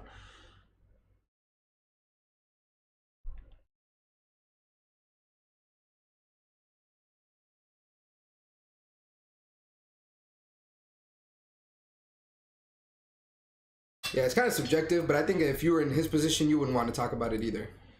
Yeah, but I would not be in that position where I'd be too afraid to say what I really think. I would never be in that position. And Chad, if I ever am in that position, call me out on that. All right, Chad, let's do some push-ups right now. Instead of watching OF, instead of watching porn, this is what I want to promote. Let's do 30 more push-ups right now. I need some water too.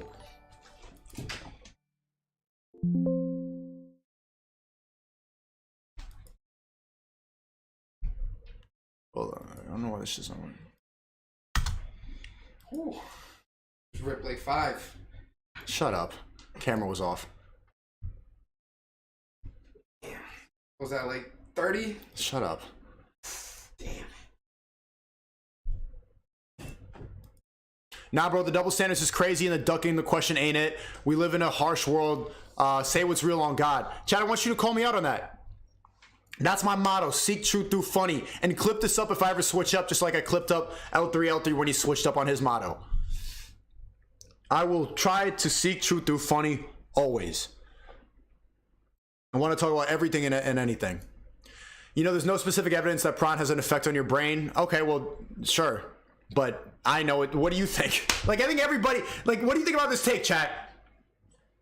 Like, do you think prawn makes you happy? Who's ever felt happy after watching prawn for an hour? You feel drained. You feel dumber. You're on the 80-second tab. You can't even look, and you step outside, and you're like, okay. Like, what do you act like? What after you've been watching prawn? What do you like? Oh, hey, yeah. Oh, okay. Yeah. So can I get a chicken sandwich? Chicken nugget? You can't even make eye contact with people. You're weak. You know damn well it has a negative effect on your brain because you're supposed to be fucking. That's the point. It's a substitution for sex. Your phone is replacing a vagina. Of course that's bad for you. What the fuck are you talking about? Bad take. Yeah, sure, that's possible. Get him on a panel. I feel like I'm speaking from the unbiased perspective. The KSI tweet was a joke going around on TikTok so that your crush lets you hit. It was a misunderstanding. Sure. But also at the same, if it was a joke, I mean, KSI posted the DMs. He's also like low-key kind of glad that Tate got banned and saying that there's a lesson to be learned. And I completely disagree. So if it's a troll, then you probably shouldn't have a lot of negative things to say about Tate. And KSI clearly has a lot of negative things to say about Tate. He said that it's a shame that a lot of lost men look up to Tate as a role model. Okay, then you think it's good that Tate was banned, really? If it's a shame that he was there helping people out, and shut the fuck up, bro. Prawn is definitely bad for you. I don't know what the fuck you're talking about. Someone pull up a study right now and put it in the Discord section. I need some water real quick. Yo, do 30. You better do 100 by the time I'm back. I got you. 1, 2, 3. Yo, watch these push-ups, chat. I'm gonna teach you how to get ripped. You wanna look like this one day? These are called modified push-ups. They're better for your forearms. They're better for your soul. You rip 100 of these a day, You're gonna look like Zeus by the end of it. You doing some bullshit? Ew, bro, why are you just humping the floor? You see that half rep chat? That's L form. You want my dick about L form? Yeah, put that belly away, bro. Put that weird ass belly abs away. Yeah, fuck you. You got a weird body, bro. Ugh. You look like a handsome lesbian, bro. You talking about weird body? Yeah, at least I'm handsome. You're also a lesbian. At least I'm handsome. Look at that, bro. Do this instead of watching Prime. Do this every time you want to go jack your meat to some bitch on YouTube that a YouTuber promoted. Do some push-ups. Remember I said that. There's a lot of people who already know this and it's corny advice, but a lot of people need to hear that, bro. Yo, throw back to season 1, bro. If you throw some spandex on right now, you're basically Hamza. Hamza, my bad. You guys are cool now. Okay, he was stretching his short shorts in front of the shit.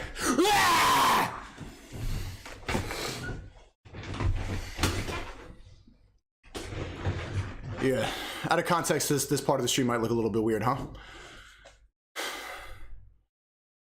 Take that. I'm holding it, bro. Oh shit, why are you holding it like that? Bro, you creeping me out, Is there bro. another way to hold it? You're creeping me out, man. Say Brazilian, he's on the juice. I was born with the juice. The juice is in my blood. Okay, next video.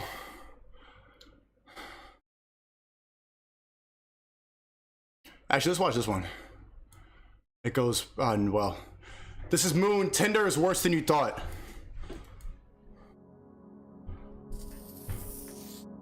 Let this icon represent 100,000 Tinder users. This is what 1 million Tinder users looks like. This is what all the girls on Tinder looks like. And this is what all the guys on Tinder looks like.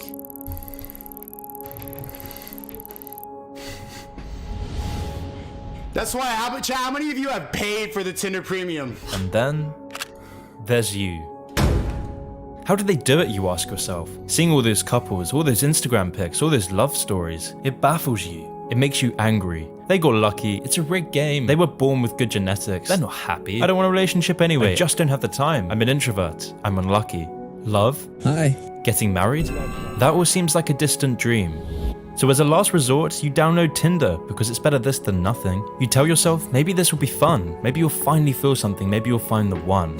Some hope with fancy photos and tactical pickup lines, they'll find love through sheer force. Others hope by filling a dad-shaped hole, they'll become confident and empowered. And the rest? They're falling down the spiral of loneliness, self-doubt, depression, or divorce, desperate to feel that spark Yeah, we'll watch Tatum Tucker right after this. I already forgot, but yeah, I want to watch this real quick. they felt before. You look for quick fixes. You look for apps to find love, because deep down you're living a life of quiet desperation. But meanwhile, all you really want is someone to laugh with, someone to share those memories with. And you don't have long until it's too late. But as the months and years go by, you come to a harsh realization. Those dreams you had of meeting that girl, traveling around the world, escaping your virtual reality, having your own family, they'll forever remain that way. Just dreams. Nothing more, nothing less. Damn, bro. This dude got me crying on a Thursday, son. Why Tinder did is she created. Why does she want me, man? Why she gotta be a bot, man? I'm buying Tinder Plus. The biggest psychological and technological change in human society. And you're on the losing side of it. But what if I told you you were wrong? What if you didn't have your emotions cut up and sold back to you for a profit? What if you didn't have to turn to Tinder? What if you didn't have to always send— Look at this fucking bot who just donated. Me personally, I can never get Tinder Premium. I'm straight in my 3 OF subscriptions, LMFAO goofies. Are you flexing the fact that you don't pay for Tinder and you pay for 3 girls only fans? Get the fuck out of my stream. What are you calling goofies for? You're the goofiest motherfucker here. At least Tinder, you can get some real pussy from it. OnlyFans, you can't get shit but sadder, idiot. Get out, bro. Yeah, I'm straight with my bathwater. I'm good on that. Bro, how the fuck are you flexing bathwater? Oh my lord. Messages grasping at straws. What if you didn't have to abandon those dreams you had of traveling the world with that girl or having a happy family? By the end of this video, you will understand there's a side to the coin that you're not being shown. But I warn you, the road is tough. Dating apps are a multi-billion-dollar industry.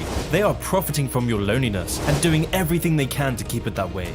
L Brandon in the chat. It's always an L Brandon, huh? Their main goal is to reprogram your mind to think that you need an app to date, that you need the next swipe and the next match, all whilst giving them billions and leaving you more alone and isolated.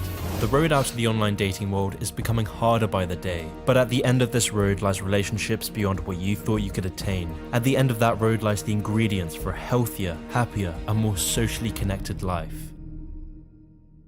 Okay, if he was trolling, I'm the bot, but it doesn't look like a troll, in my opinion. I knew he was joking. 52%. I knew he was joking. Yeah, me too. Yeah, I knew he was joking all the time. Of course. Duh. What are you call us goofy? What am I implying? Oh, you're all goofy. You are actually the one of the end of the part of the joke of then. Shut up. Who buys bathwater? Shut up. To 24-year-olds, and 13 million 30 to 44-year-olds are on Tinder.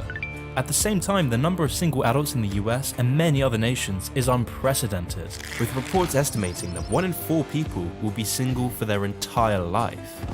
Why? Truth is, the media and society have a habit of telling you that being single is empowering, that being atomized is healthy, that not having children is stopping climate change. That Nah, I'm single right now. I got a couple of things, but being in a relationship is objectively better than being single. But it's just really, really, really difficult to maintain a stable relationship. It's a part-time job, but when it's good, it's great. Tinder is so? Huh? I think if you're good at being single, it could be better than being in a relationship.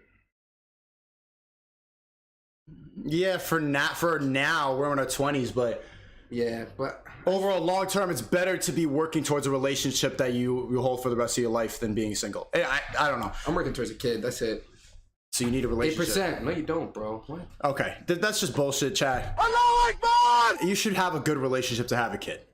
You should. Yeah, it's you better to be in a relationship, bro.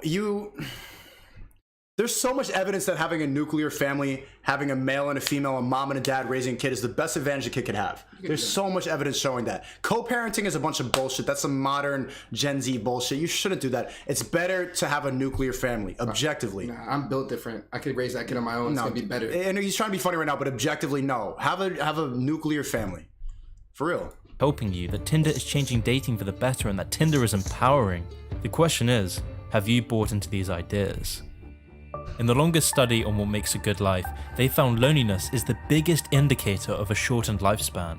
It turns out that people who are more socially connected to family, to friends, to community, are happier, they're physically healthier, and they live longer than people who are less well connected.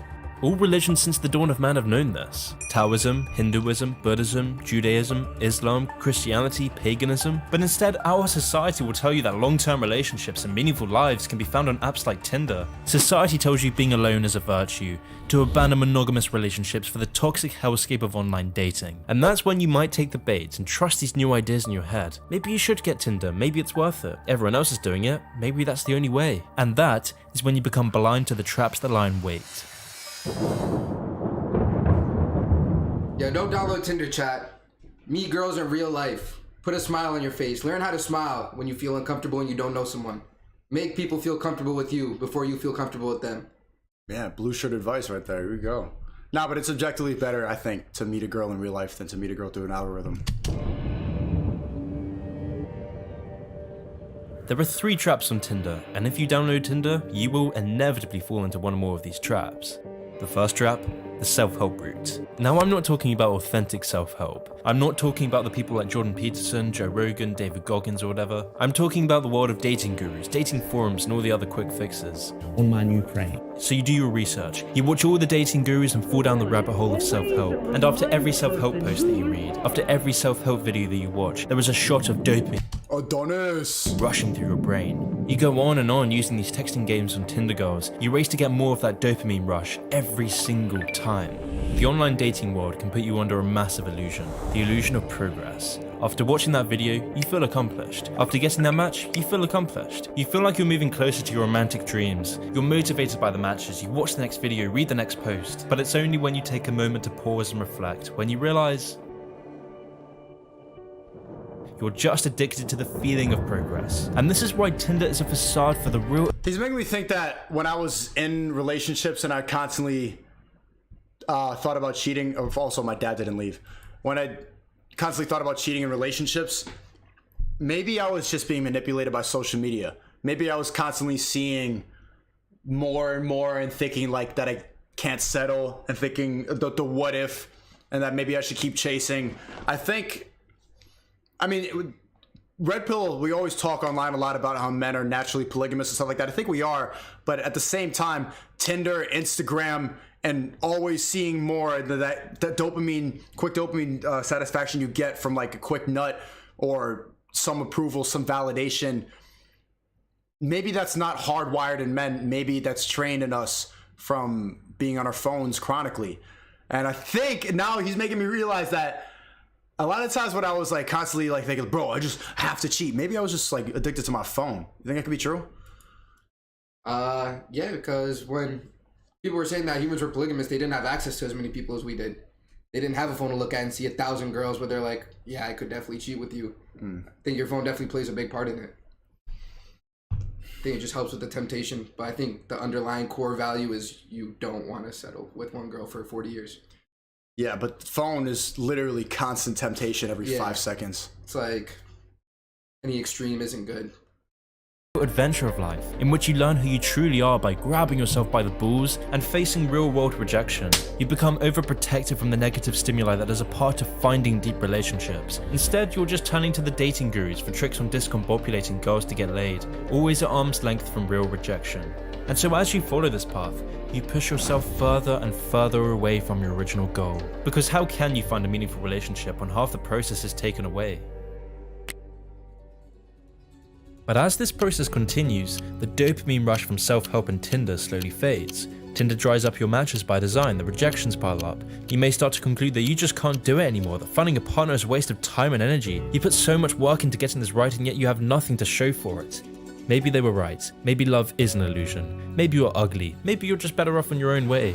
And then see how that turns out when you're 60. So let this be your first warning. You don't need to read every post. You don't need to overthink every text, every movement, and every action you take. You don't need an app. This is the first trap that so many guys get lost in, and it has dramatic consequences at the end of it all. Tinder becomes a substitute for the action you need to take in the real world. Going on Tinder will only make you more lonely, more insecure, with this trap ultimately leading you to the gut-wrenching realization that you haven't made any progress. You only got better at convincing yourself that you did. This shit's really fucking... This shit is hitting harder than a movie, bro. I wonder if Tinder is actually designed like that to dry up your... It is. It is. Just like any social media app. Bro, every social media, every site should be open source code. What does that mean? Like, everybody should be able to read exactly what the code is and what it's doing. I mean, we know. If you just look at the app and the way it's designed, very clearly it's meant to keep you addicted and to give you as much dopamine as possible. And to make you constantly seek validation so that you stay longer in the app. It just makes sense. If they want to have you on forever, what are they going to do to design it so that you get addicted to it? The second and most dangerous trap, the hedonist trap. Let's say you're doing well on Tinder. You've got tons of matches coming in, you feel confident, you're taking people out for dinner, you've never had it so easy. All these people, all this potential, all this dopamine. Your ego swells. People want you and you want them. Tinder is great. This is what was missing in your life. Untold matches, coffee dates, bar dates, so many one-night stands. It feels too good to be true. It's what society tells you to do. Be empowered, be sexually liberated, be adventurous. Yes, queen, yes, queen! Yeah! Tinder one night. Yo, Sneeko making an appearance? Shut the fuck up, man. Stands on an ingrained part of modern dating, which makes this trap so dangerous and so hard to escape. But the engine behind this is Tinder's design itself. The endless amounts of profiles you find on Tinder creates an infinite choice conundrum. You think to yourself that you just need one more swipe before you find the perfect match, one more hot match to feel like a baller, one more date to find that girl, one more one-night stand to feel a connection, and so on and so on and so on. You end up always chasing the dragon for the next perfect match or the next potential lover, paralyzing you from finding a deep relationship. With so many options to choose from, people find it very difficult to choose at all. No funny shit, bro. Real talk, bro. I miss being in a relationship. Single life is fun. Real talk, bro. No one clip this, please. No, I can't deal with no this funny anymore, shit, bro. Like, yeah, I'm more productive. Everything is better, but it's just like all that waste being in a relationship for so long, all that connection and bonding and picnics and shit. It's better than a one night stand. It is. Think objectively, bro. That was, how long was that? That was 2 years. Nah, even my last couple relationships, all like I just miss. In the grand scheme of things, it's not that long of a time. You're gonna have more. You're still young. Yeah, I know, but then I gotta meet another person, and then it's like I gotta meet another family. That's not fun. No, I don't care about your family. I don't want to meet another mom. I've already met my last bitch's mom. Like I just met 2 moms. You know what I'm saying? I gotta do all this shit again. I gotta go apple picking again and hear about your childhood again. What if the next mom's cool as fuck? Yeah. They're calling me simp. They're calling me limp. Don't clip that. I don't feel like putting in the work right now. I'd rather stream. I'd rather work. I'd rather make videos. I don't want to have to spend the time to get to know somebody else again.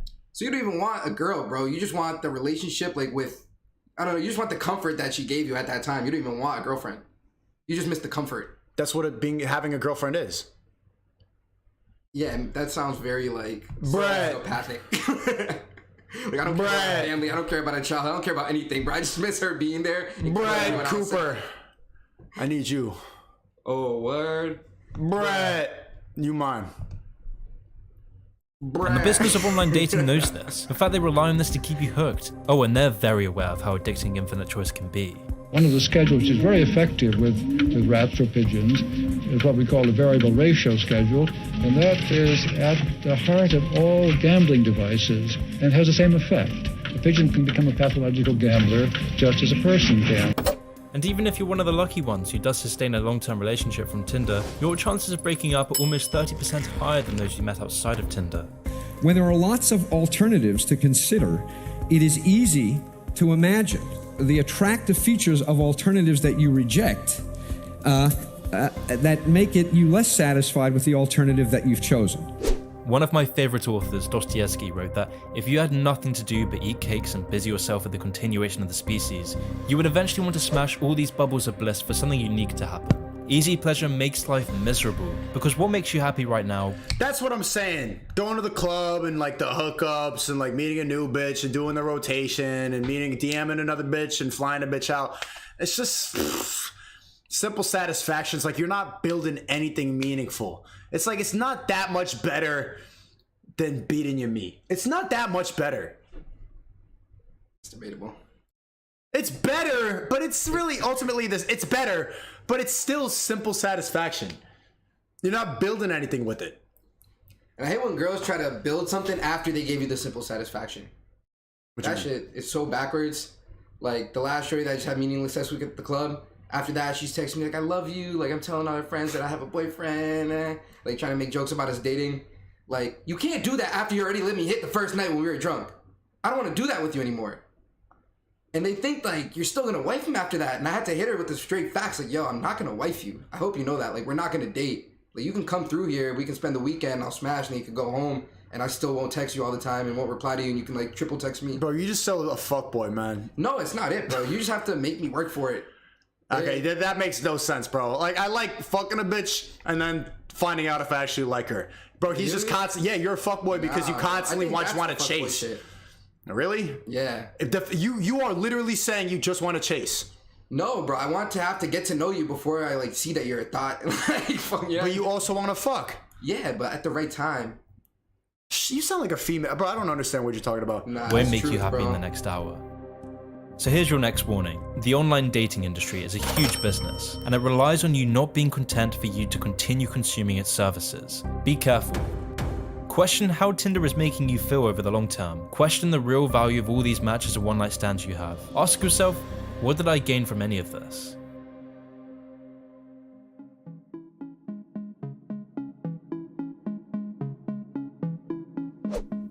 The final trap, the self-doubt trap. This is the trap lying in wait for the vast majority of people on Tinder. The people who don't get matches like their friend. The people who struggle to keep a superficial conversation going through text. The 80% of men who are made to feel against the odds. The ones who are made to feel that they will never have a chance of finding a normal girl. Male users of the popular dating app Tinder appear to have lower levels of self-esteem, and all users appear to have more negative perception of body image than people who don't use the app at all. Men who were actively involved with Tinder reported significantly lower levels of self-esteem than... There you go. These apps, OF, Prawn, Tinder, Instagram, it just drains you. Just makes you sadder for the majority of the population. Female users. And yet, this trap doesn't just apply to men.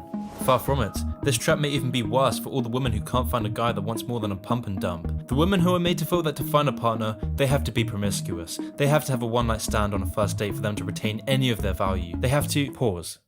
It doesn't matter which trap you fall in. All of them are taking you to the same place. Each of these traps rely on your addiction to this depressing drug dispenser, this drug— Shut up, chat. I'm reading all the super chats. Just what do you want me to say to them? —that inhibits you from the rewards of real connection.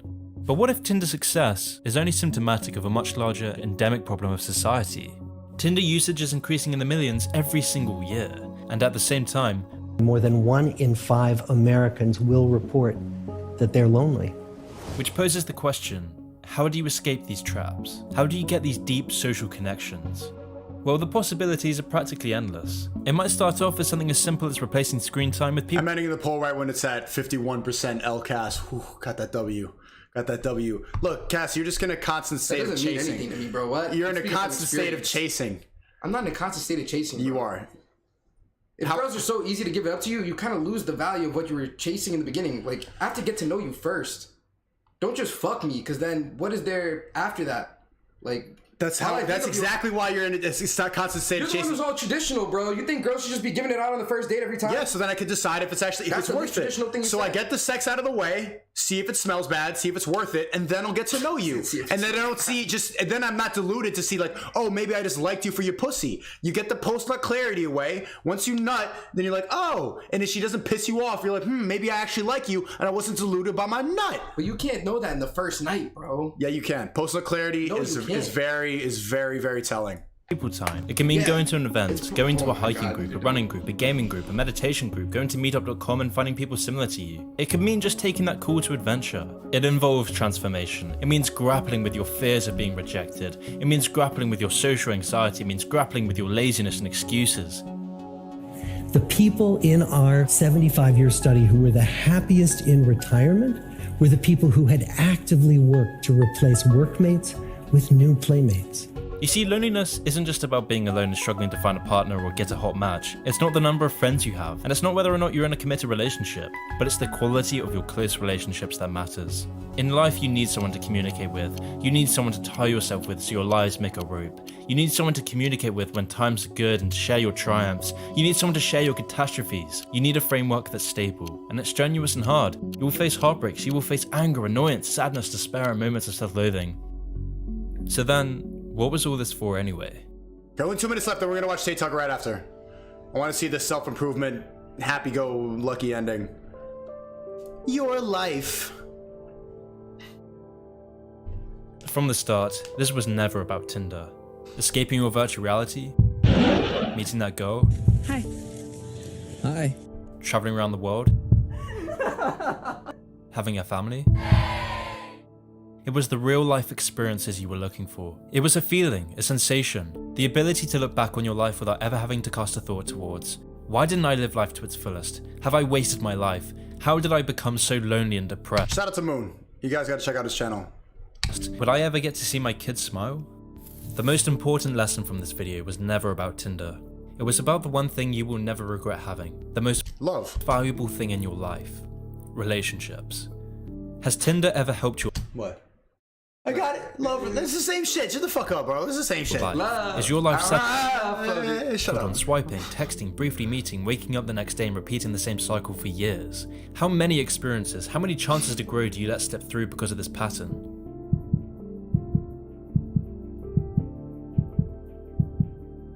Or perhaps you're fine with that reality. And if that's the case, there's nothing to worry about.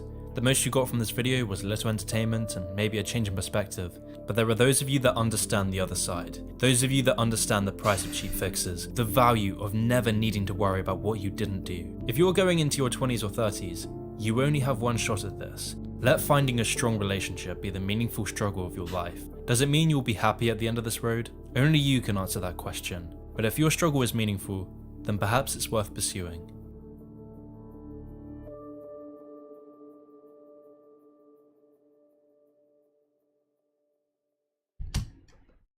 Yo, Confucius spitting right now. Okay, Tate Tucker. Hold on. He's a singer? Confucius? There's a singer called Tate Tucker. What a time to be wow. alive for him, bro. Came up. He should drop a song right now. Imagine he's LGBT. Kind of looks it. If I was him, I'd drop a diss track on both of them right now. I would go crazy. Title Fox News.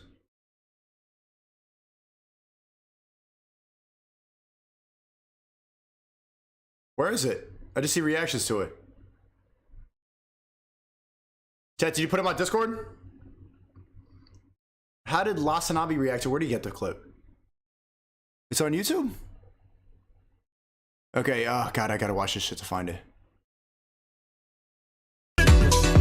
Oh god.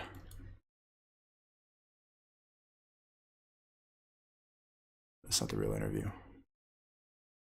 Yes. Oh, this dude. Where's the clip, chat? Chat, tell me where it is. First link?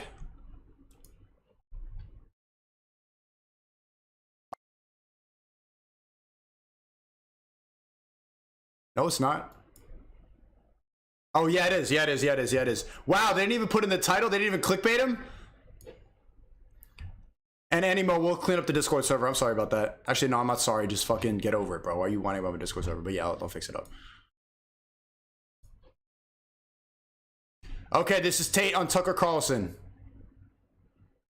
We thought if they don't want us to hear Andrew Tate talk, maybe he's worth listening to. And he turned out to be very worth listening to. Our interview with him, straight ahead. Andrew Tate is a former kickboxer who's built up a truly enormous following on social media. Until a couple months ago, we'd never heard of him. And then the other day, virtually every tech company on the planet banned him. And don't get this twisted, chat. They all had a meeting. Facebook, Google, Twitter, TikTok. They all got together, called each other up. Ban him? Ban him. Ban him. We got him. Not just his presence, but also his ability to conduct business on the internet. He was taken off Instagram, TikTok, Facebook, YouTube, all of it. Then they started telling you that not only was he not allowed to talk, but that you weren't allowed to like him because he was an incredibly bad person. And our view on that always is we'll decide for ourselves since we're adults and Americans and we'll listen to anyone. I can't believe how woke the world's getting that I'm actually watching Tucker Carlson right now. I was never really a right-wing person. It's just the wokies got so woke they make no goddamn sense that here I am watching Fox News with my grandfather. We want, and we'll come to any conclusion we care to come to about what that person is about. So we sat down at some length and talked to Andrew Tate, and we wanted to show you some of it so you could make up your own mind, which you're still allowed to do as far as we're concerned. Here's part of the interview. I don't really feel like I've exposed anything. Like, I'm truly... Look what happened to Tay. He's in a bathroom now. What happened to the studio? They took everything. Like, where's God, the hose? Where's the mansion? Where's the masseuse? Where's the Bugatti, man? Free Tay. I'm not a very political person. This is the first time someone's experienced this level of ban. I'm not particularly right-wing. I don't vote. I mean, I obviously have my own personal views, but they didn't ban me for that. They banned me simply because I had large swaths of the population agreeing to very traditional masculine values. Teenage men and young men, 20. This dude was just sparring, man. Look at his face. 22, 23, 24, were looking up to me and aspiring to be like me. I have a very traditionally masculine life. I have fast cars and a big house and a lot of money and a beautiful girlfriend. And they thought this was very, very threatening. And for some reason, they decided that it's better if they annihilate me from the internet and replace me with somebody who's more aligned with whatever they're trying to purport. Tell us what your message is to young men. Yeah, so I think that being a man is very, very difficult. I think that They men deleted him because he was trying to bring masculinity back in a world where they're actively trying to get rid of masculinity because power is the biggest threat to the agenda. So he was trying to bring it back. They got scared. Delete him. They don't want you to hear the fact that he's just telling men to be men and women to be women. Because you know what they're trying to do? Turn men into women and women into men. It's against the agenda. issues are largely overlooked. The people in charge of the world pretend to care, but when somebody who's championing men's issues like myself comes forward and finally manages to garner huge percentiles of the public support, I'm silenced. So they're not really interested in men's issues. And there's a lot of young men growing up today that feel very disaffected. They feel invisible. The agendas that are being forced down their throats are not agendas they align with or they feel affinity to or agendas they want. And I basically just say to men, look, it's a very hard life. You're going to need to get up, work hard, go to the gym. Strong body is a strong mind. You're going to have to reject listening blindly to everything you're told, reject the slave mind, think for yourself, get a strong network of brothers, work aside them. Don't tolerate low quality people in your life, which means don't tolerate men who just smoke drugs and play video games. I don't do drugs.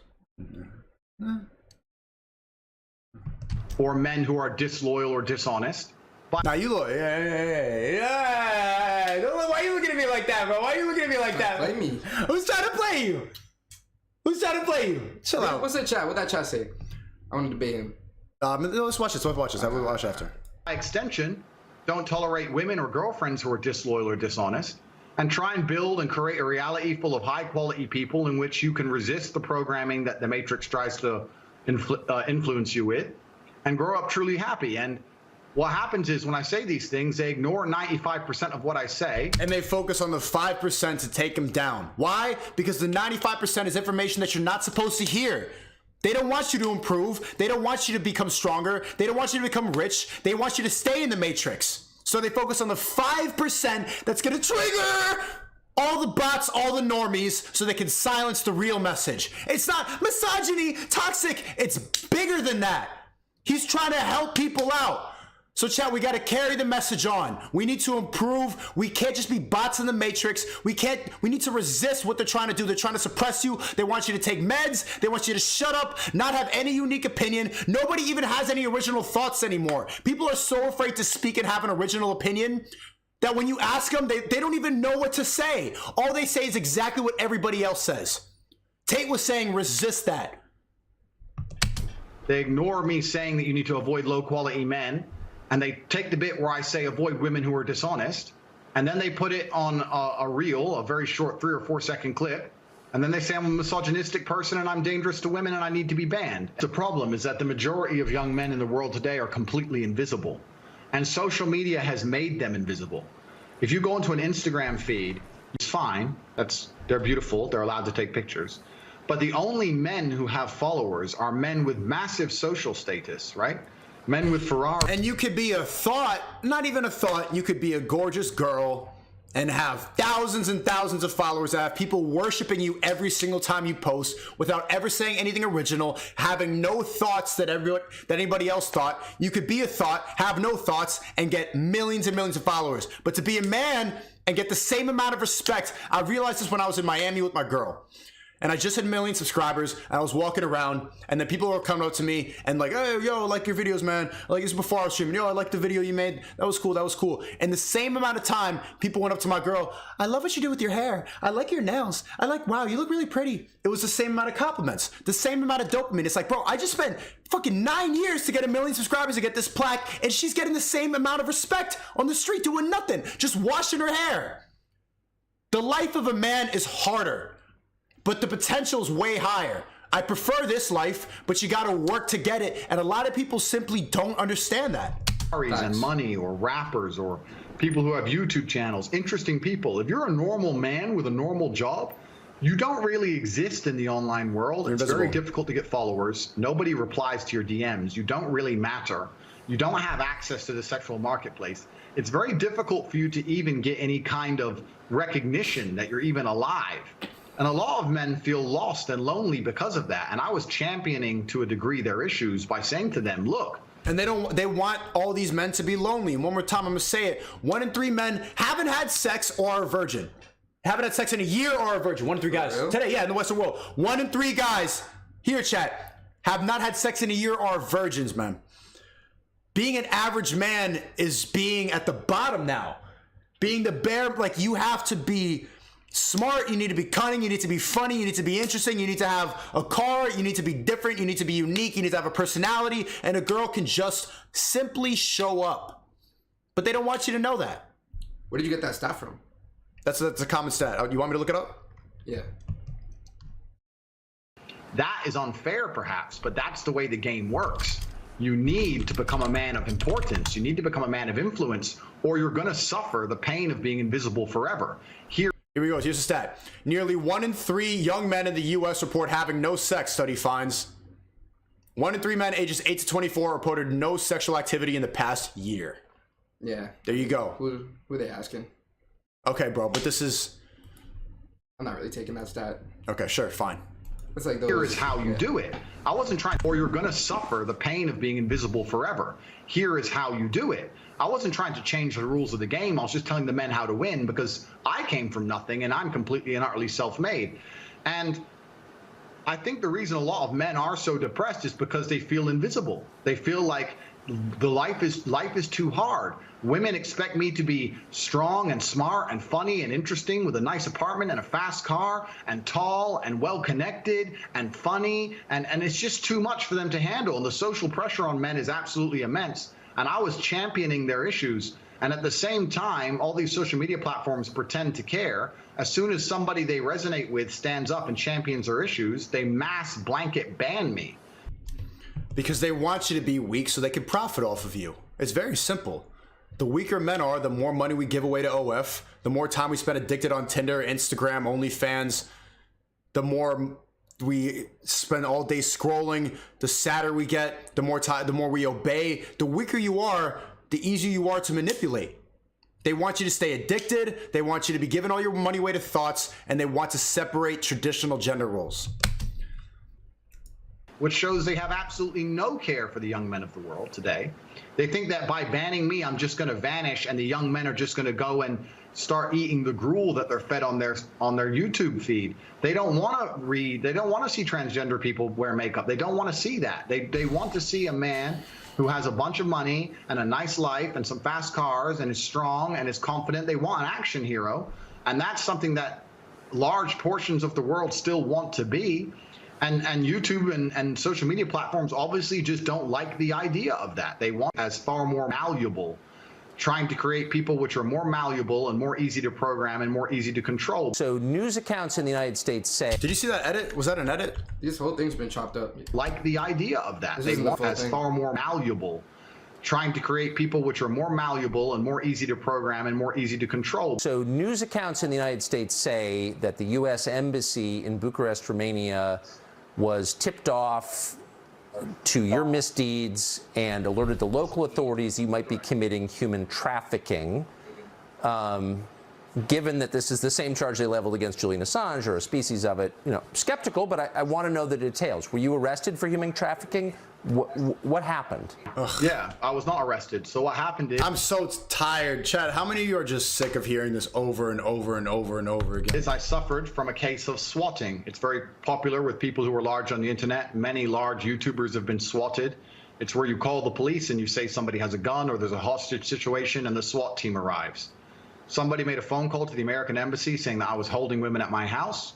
The police arrived. And let me state this now. I state this openly to the world. I have absolute respect for the police. I would hate to live in a country where if you call the police saying women are being held against their will, that the police don't respond. That would be terrible. Of course they should come and look. Absolutely. They turned up. They investigated. They realized that nobody was in the house against their will. There was no crime committed. They said, okay, you're not a suspect, but you are a witness to this, along with me, my brother, the housekeeper, the gardener. Everybody who was in the premises at the time was labeled a witness. We had to go to the police station for 45 minutes for pieces of paper. We filled them in and we were let go. I was swatted. Nobody was hurt. There's no human trafficking. There's no women who were tied up. There's none of these things. It's all bullshit. Tate sent me something. I want to play it here. Andrew, not Tristan, sent me this. He's on Rumble now. So if you want to see where he's at, maybe this is the website. Chat, WRL, should I go here when I get banned? Or another platform? Eventually it's going to happen. And there's a lot of people like saying, they don't care about you. You're not going to get banned. I'm not trying to sound like I'm like some special guy because I'm afraid of getting banned. But I know that last season of streaming, they gave me a copyright strike on my, no, not copyright strike. They gave me a community guideline strike on my channel. One, because I have a misinformation strike right now. And the second one was for nudity. While I had a shirt on, I know I'm shirtless now, but I had a nudity strike on my channel. And I wasn't able to stream until I appealed it. So I know that there's an agenda against me. And talking about this, you've seen it repeated before, is not something that you want you to hear. Let me play what Andrew sent me this. You know, every time someone rises up in this world, there's always going to be some asshole trying to drag him down. Wolf of Wall Street, they call me. Look. Your hair looks good. You too can be as cool as him if you buy his program for $49. Join what he calls the War Room. This misogynist said, please don't call me a misogynist. I don't know what I'll do. He's going to have to deny it. Deny it? I don't give a fuck. I don't care. Like a kind of twisted Robin Hood who takes from the rich and gives to himself and his merry little band of brokers. Today, we are talking about a person called Andrew Tate. There's no such thing as bad publicity.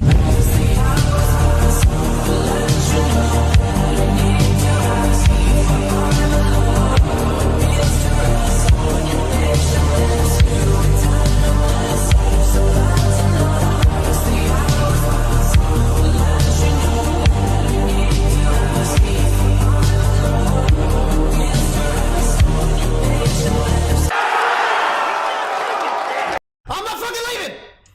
I'm not fucking leaving!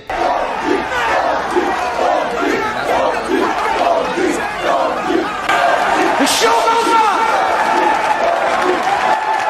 This is my home! They're gonna need a fucking wrecking ball to take me out of here! They're gonna need to send in the National Guard or fucking SWAT team, cause I ain't going nowhere!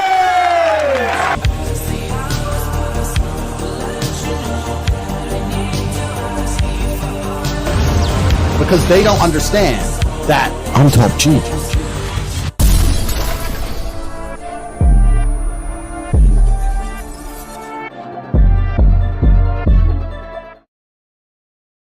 So they can cancel him off of mainstream social media, but I think that this is the start of a turn.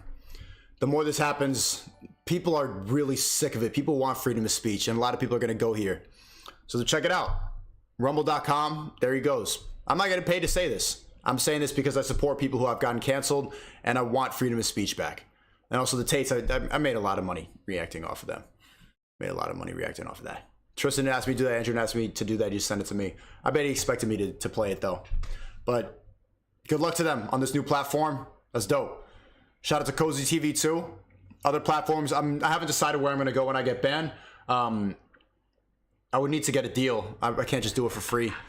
Because sometimes I think about like starting my own platform, but that seems like a lot of work. Maybe I'll do it on the Creativity Kit. CreativityKit.com on my own website. We'll see. But this is the start. This is the turn of it. I mean, Alex Jones was doing it before. Infowars.com. As soon as he got banned, that's where he went. Even Trump did it. When Trump got banned, he made his own social media app called Truth Social. I'm not really sure who uses it. I have it. I never use it. Gonna be honest.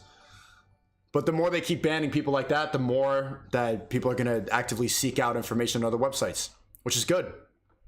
It decentralizes the monopoly that all these corporations have on information. Kind of like crypto. They deleted Steve Will Do It, and they will delete you, Sneeko, make the move. Yo, free Steve Will Do It.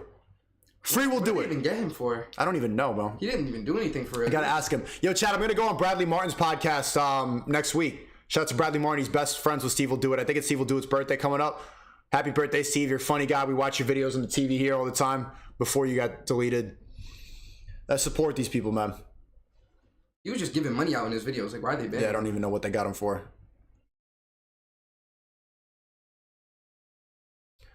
Okay, let's watch. What do you think of Tim Dillon with L3L3?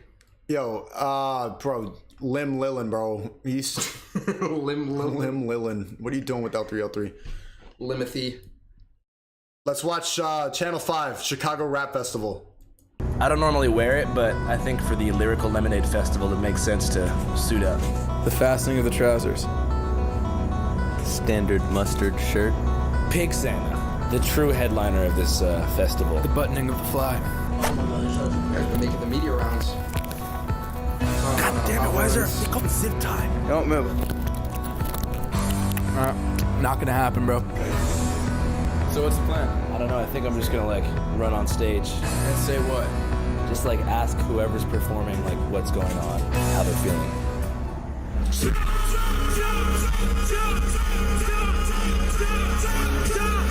How we doing? What?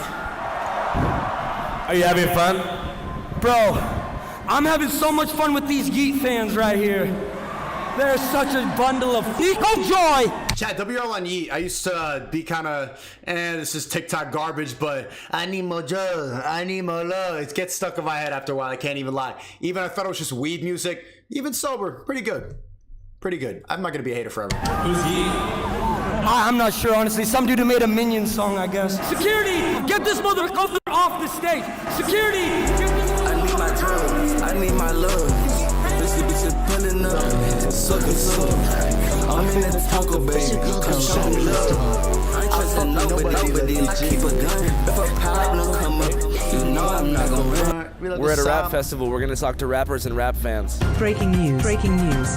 You're watching Channel 5. Channel 55. We don't know what clusters, and 5 is the best number. My name is Andrew Callahan, and you're watching Channel 5 News. When I first arrived to Chicago for this festival, I saw a lot of big-name rappers on the lineup, such as Post Malone, my old friend OGZ, and a 4-man quartet called the Homicide Gang. But pretty quickly into my interviews, I realized that most of the kids were there to see one performer, a man named Yeet, a vaccinated 22-year-old singer and recreational pharmaceutical pill advocate from Oregon. I love Yeet, bro! My favorite thing about Yeet is his dancing skills. I am a very good dancer myself, and I see that in him. A year ago, Mr. Yeet was only really known in the world of underground rap, but after this channel is so good at finding characters and also pointing out NPC behavior at the same time. Blowing up around 6 months ago with hits like Turban, Rich Minion, and Addicted to Lying, no, it's called Lying for Fun, Yeet is currently the #1 rapper on TikTok. But there's just one problem. Since his blow up, Yeet hasn't done a single interview with a journalist. So I made it my mission to identify, track down, and get a few words out of this mysterious figure.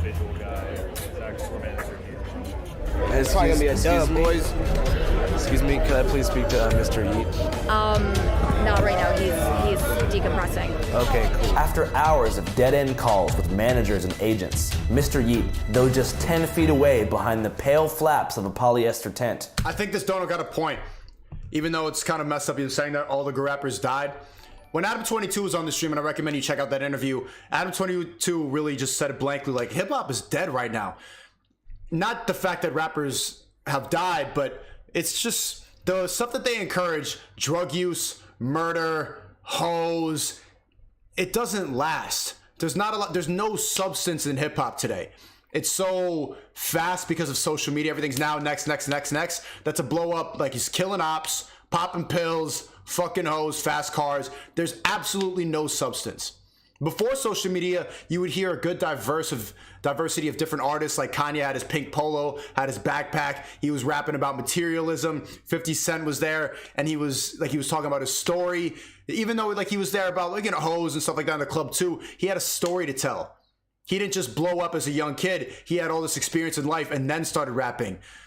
And they're actually blowing up. Like people like that exist nowadays, but they don't blow up the same way these drill rappers do. They were going 10 times platinum before the streaming wave. They were like, people had to go buy CDs, but everything is so fast paced, it's garbage. It's kind of like the Popeye sandwich music era of hip hop.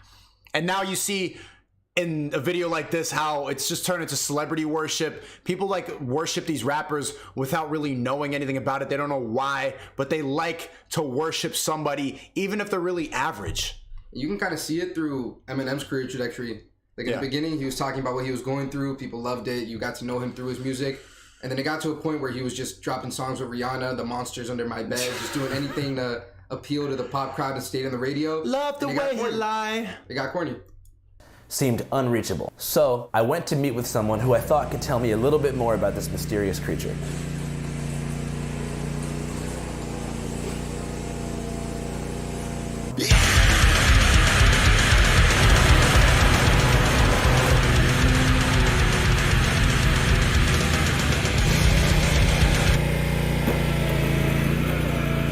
So who is Yeat?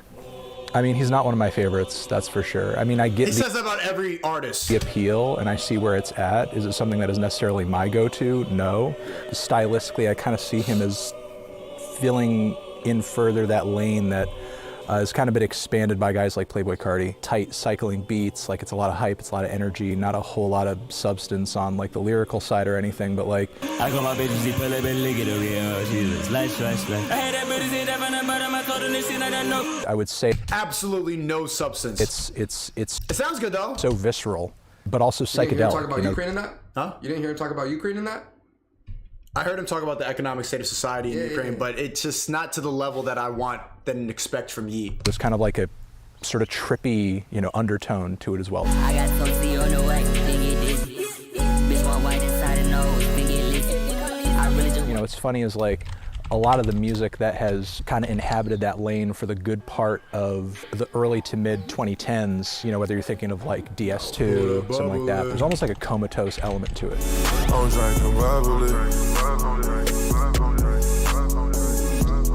Think I might probably drink out the bottle on my mind. It's like very sleepy, whereas like Yeat is more like an upper.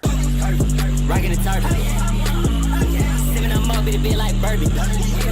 I put a coupe by the lobby, don't think about swerving. Yeah, I better sign for a lot, cause shit ain't yours. I got a whole lot of money coming in. They told me it's a couple that's waiting. I don't know where I'm at, I'm for you. Oh my, dude, this is a revolution, bro. I am Yeat's biggest fan. Yeat is everything, okay? Everything? Amazing! Yeat is everything. Yeat is amazing. Why? Like, if you ask that question, they have no follow-up. He's amazing. Right? I love him. Like, genuinely love him with the bottom of my heart. Yeat's my daddy. Who do you think's more important, Gandhi, Malcolm X, Martin Luther King, or Yeat? Yeat, sorry. They're both the same in different ways, He's not more important, but I like... They're trolling. Bots! They're trolling. NPCs walking around, they're not even trolling. I mean, they're hype and they're exaggerating, but these are bots, man. him more, because I know him. Like, he's right there. He's tangible to me. And just like that, after hours of patient waiting, Yeat emerged. So, for those who don't know, can you tell us your name and where you're from? I'm Yeat. I'm from LA. What's on your mind? About to perform. Just chilling. If you had a time machine, what would you do?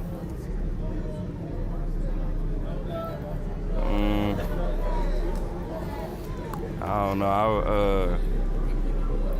I'll go to the future. How far you think? Like centuries or really, really far? I'll go like 6 million years. See what's going on. It'd probably be like spaceships drinking like alien lean. Are you in love? Yeah. Nice. Only the best takes from Yeat.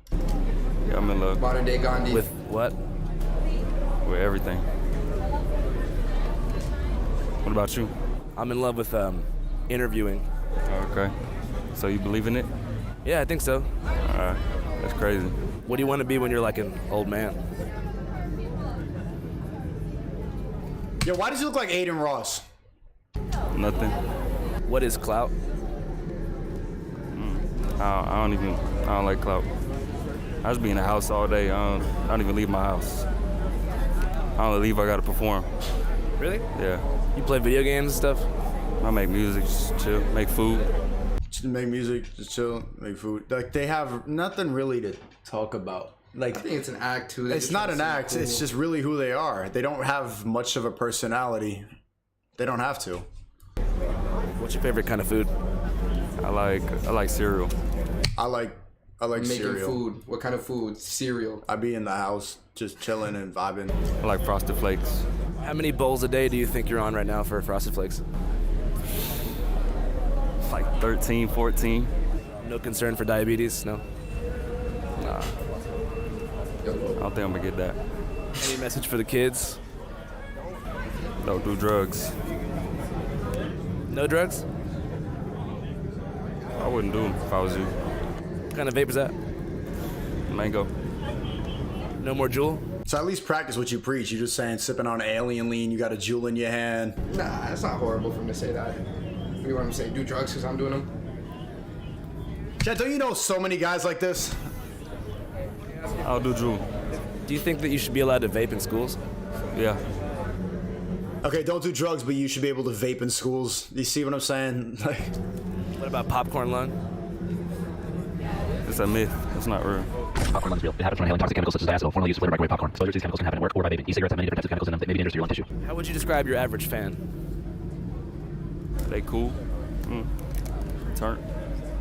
After that mystical interaction with TikTok's golden goose, I wasn't exactly sure how to proceed. Then I remembered. A few months ago, I used my stature as a perceived social media influencer to connect two very different groups of people, rap mega fans and rappers themselves, in a technique that I call the Zilla Cami Shuffle. Step 1 is to develop a personal relationship with a rapper, to the point of receiving their private contact information. Step 2 is to go into the crowd and find their most rabid superfan.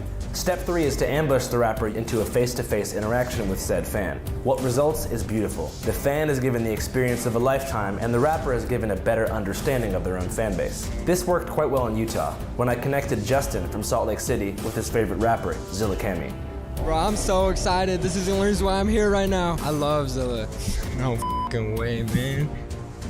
What's up, dude? I'm about to cut off a dread for you. I can't get it, man. There it goes.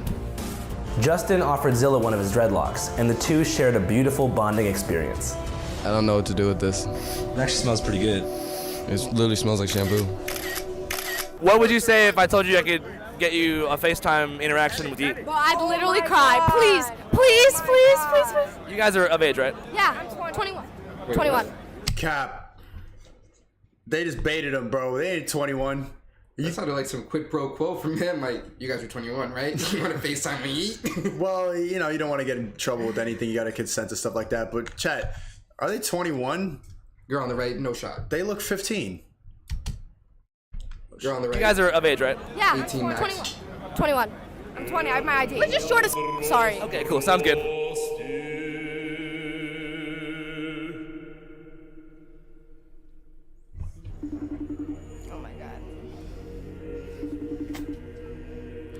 Oh my god! Oh my god. You're so fine. We just saw you perform. You were so fine.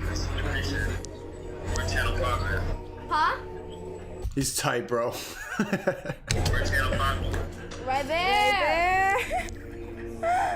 Oh my god. Yo, bro, your performance was amazing. Bro, he's never picking up a FaceTime again from Channel 5. It was amazing. Anything for fucking your music, bro, like, straight up got me through my Oh, nah, bro, this is making me cringe. He got her through her... How? Yo, I take drugs, it's ironic, but it's not funny. I need more drugs. I need my love. She's Bro, like, that shit got me through depression, man. Like, damn, alright, nah, you're right, Yeet. Oh my god. What's it like being you? Like, what is your daily life like? It's not that interesting, man. They're just eating cereal in the 30 crib. bowls of frosted You gotta flakes. stop worshiping these celebrities. Like, seriously, stop. I know we like to idolize somebody. We like to imagine that they're really different, especially with celebrities, people that we see online. We treat these normal people as if they're characters, as if they're godly. It's really bad. It's bad for you. It's bad for the artist. It's just an unnatural interaction. And look, you see it's happening right in front of you. It's a lot. Is it a lot? You're at the airport already? Have a good flight. How are you at the airport already? And they're doing that girl angle on the FaceTime too, way up here. Cute. Yeah, come on. They're not 21. Rude ass. You know what? It's fine. Anything for Yee. Okay, I love Yee. I would myself if he asked me to. Me too. Okay, you're saying they're trolling. I'm saying that this is genuinely their personality. A lot of it's just straight up NPCs, man. Yeah, no, the Gandhi thing they were trolling about, the Martin Luther King thing, but that, like, they're genuinely like that. Well, listen one more time. It's fine. Anything for Yee. Okay, I love Yee. I would myself if Fuck myself if he asked me. I think she said kill. Go back. They bleeped it out. I think she said I would delete myself for Yeet. Yes, oh, me too. Like, me too. Why? Yeah, but it's okay. Well, we got to see him for a little while. Oh my god. Snot, Sup? I'm your biggest fan. I'm actually your biggest fan. Hey guys. I've been DMing you every day. I'm actually gonna cry. Cry for what? I love you. Can I please get a hug? Thank you so much. Oh my god. Who is this? Snot. He's like another Yeet. Bro, I just watched your performance. No. See me in the mosh pit? I got crushed, but it was so worth it. Your performance amazing. Amazing. And you got that drip too. You got that hiking ass, fine ass drip. This is why people are getting sadder. This is why the average guy hasn't had sex in over 1 in 3 guys haven't had sex in over a year because girls are giving all their attention to this, to celebrities. This is who they worship. You get one Nothing makes me cringe more than the white girl. On period, you look so fine with the drip. On period, on everything. Nothing makes me cringe more than that. NPCs. Like you get mad at me for saying bots when you say on period, you smell good. You have no personality. There's absolutely no individuality up there. You got that hiking ass, fine ass drip. You got that fine ass drip. Hiking ass, fine ass, snot ass, Instagram ass drip. Oh god. Imagine this was your daughter. Oh my lord. Can we get one picture? Yeah. Oh my.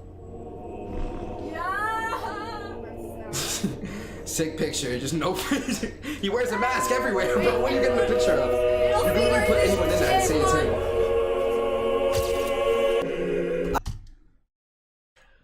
Ugh. I love Yeet, bro. I love Yeet, bro. Why? You know what I think this is? He asked. What? He asked why. Yeah, there you go. The follow-up question. One more time. I think I want to give my like high IQ take over right now. I think the reason, and it's pretty obvious, the reason that people they're worshiping rappers and regular ass people to this level is because of the absence of God, is the absence of religion. Listen to the way they talk about a TikTok rapper. Hold on. Bro. I love Yeet, bro. I love Yeet. Why? It doesn't go past level 2. Ready? Why? Turban. What's that? Head thing. What do you like most about him? I fucking love Yeet. Why? Turban. The head thing. It's just, we need someone to worship. In my opinion, it's better. I'm not saying that religion is real. I'm not fully convinced yet. But it's better to be worshiping somebody like Muhammad, somebody like Jesus, somebody like the religion of Judaism. I mean, I didn't really get it until no false prophets. Turban. When he said turban, then it started clicking in my head. It kind of makes sense. There's no other reason to worship. He has no interviews. He doesn't say anything. He has no, like, his music is good. I'm not trying to hate on him, but he's just not an original guy. You're not thinking deep enough into it, bro. Think about it. Turban. The head thing. Yeah. You put it under your head. Now you get it? Like, what really appeals to you? His body. What's the craziest thing you would do for Yeet? Probably give him, my kidney. My kidney, definitely. But don't you need that to survive? Nah, you only need one. What would you say if I told you you could meet Yeet right now? Are you serious? Yes, but you have to come in this porta potty. Yes. You just need to keep FaceTime. He's willing to go in a porta potty to get on a FaceTime with Yeet. No question in his mind. Yes, I'll get in a porta potty with a stranger and a camera. Like, is no red flags in your head? That's how much they worship celebrities. Yes, I'll close the door on a porta potty with a camera and a guy in a suit that's oversized to talk to Yeet on FaceTime, maybe.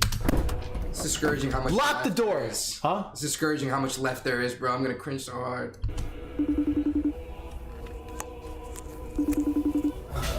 Come on, man. Yeet. Come on. Oh no. Dude, can I get a picture with you, or do you want to keep filming? We're gonna keep filming. Dude, like, you're in a porta potty thinking about a selfie right now? Okay. You gonna call him again? Yeah. Come on, Yeet. They even got me saying dude. Dude. Don't clip that part where I said dude. Look, Craig! I'm walking on my burrito. I'm taking a picture, your burrito. I'm out of saying a bit of smack. Don't get it, talk about it like that. Talk to him like She said she loved me. Talk to him normal. Yo. This is not a healthy interaction between two people. I can never understand that. You get the phone and you just yell his song. Ask him a question. Say, hey, how you doing? Hello, Yeet, Mr. Yeet. How was your day? What are you doing? What's up, Yeet? Connect. What do you mean? What I mean? What's up, Yeet? Turban, fucking with you, gang. See you later. That's all you have to do, bro. Or just don't be in a porta potty yelling Yeet lyrics. Like, just everything about this is really sad. Yo, Yeet. Le Turban, man. Come on, man. I actually came here to see Lancey Fell. But I love Yeet, too. Yo, Yeet. Dude, I can't. God damn, bro. I cannot make out a word you're saying. You're a little rude to Yeet. Damn. So how do you think it went? I think it was alright. I mean, I couldn't hear him. He was probably booted up on X, bro. Like, he took 1 or 2 Teslas. You know how it be. Don't do drugs. What'd you say to him? I told him that I couldn't hear him, and then I just started singing the lyrics to one of his songs, man. I'm walking out my ear, boot it up. I'm taking it back, I'm boot it up. Did he say anything to you? No, not really. He just kind of sat there. What do you say to you? What do you want him to say, bro? He doesn't even really want to hear him. That's why I think a big reason why these rappers don't even do interviews, because it kind of ruins the mystical, mysterious aspect of it. And when you don't know a lot about somebody, when you wrap your head in a turban and you cover your head and you wear sunglasses and you just go slash, slash, slash, and that's it. That's your personality. Then people can attach and idolize you and worship you and make you their Twitter profile picture. Because when they actually start to hear you talk, you realize that everybody's human. This is the perfect example of people worshiping false idols. And I made a mistake. Muslims don't worship Muhammad. Everybody should worship God. We should. It's better than this.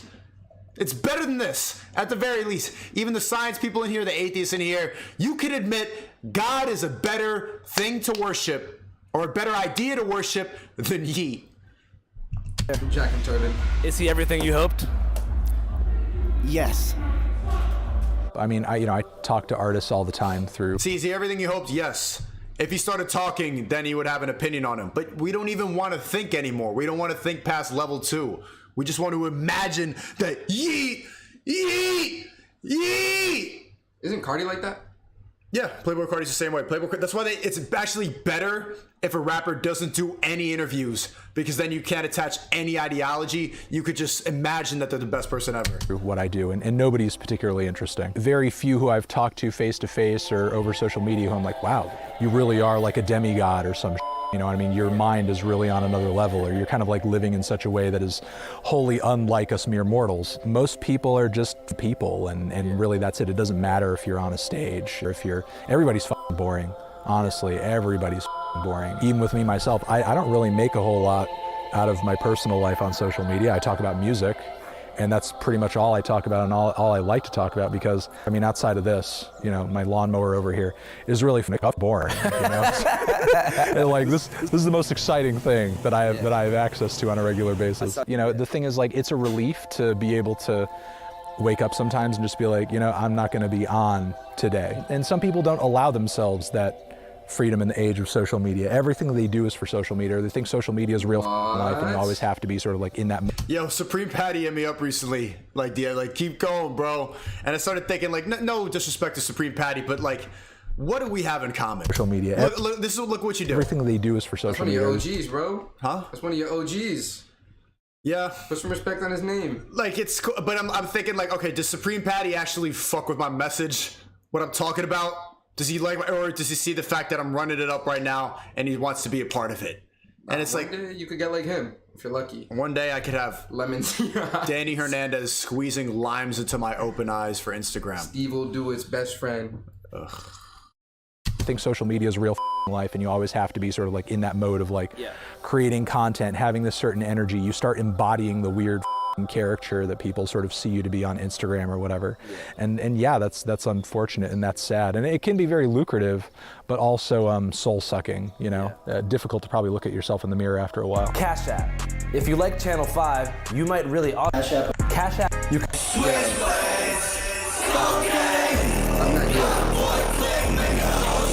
What'd you say? I have an idea. What?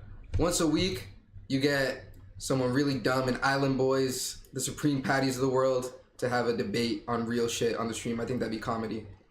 And just debate Island Boy on what? What do they know about? Like, yeah, I don't think they have any. They don't have anything to debate about. They wouldn't want to do it. They just want to get on for an interview.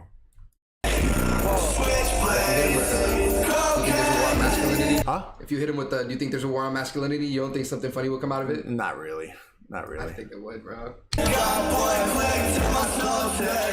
I almost got shot and killed in Minneapolis because my boy Germ owed some dude money and the guy tried to kill me. That wasn't fun. He pulled the trigger and it jammed, so I'm alive, bro. Same here. How you doing? I'm doing good. You know, just chain smoked a whole box of cigarettes, lit. Yeah. You look a little bit different than the last time I met you. Yeah. Male BBL and lipo. How much weight did you lose, bro? Honestly, 55 pounds. What the hell? Yeah. How'd you pull that off? No carbs, no sugar. His new diet, I swear, I'm not even kidding. Diet Coke and cigarettes. If you smoke cigarettes, you hard. Hey, you smoke cigarettes, you Do you want to fuck the guy with a cigarette or a vape? I want to fuck the guy with a cigarette. I would say this is why you got to stop worshiping these people, bro. It's really just like you got to stop smoking cigarettes. It's funny, blah blah blah, but it's just there's just really not a lot of substance. Kind of like underground vets, underground kings, because like, you know, anybody who's been doing what they've been doing as long as they have independently, for the most part, is like disappeared, completely irrelevant now, not consistent. Whereas like Fat Nick and Pooey, I think Fat Nick is pushing 30 at this point.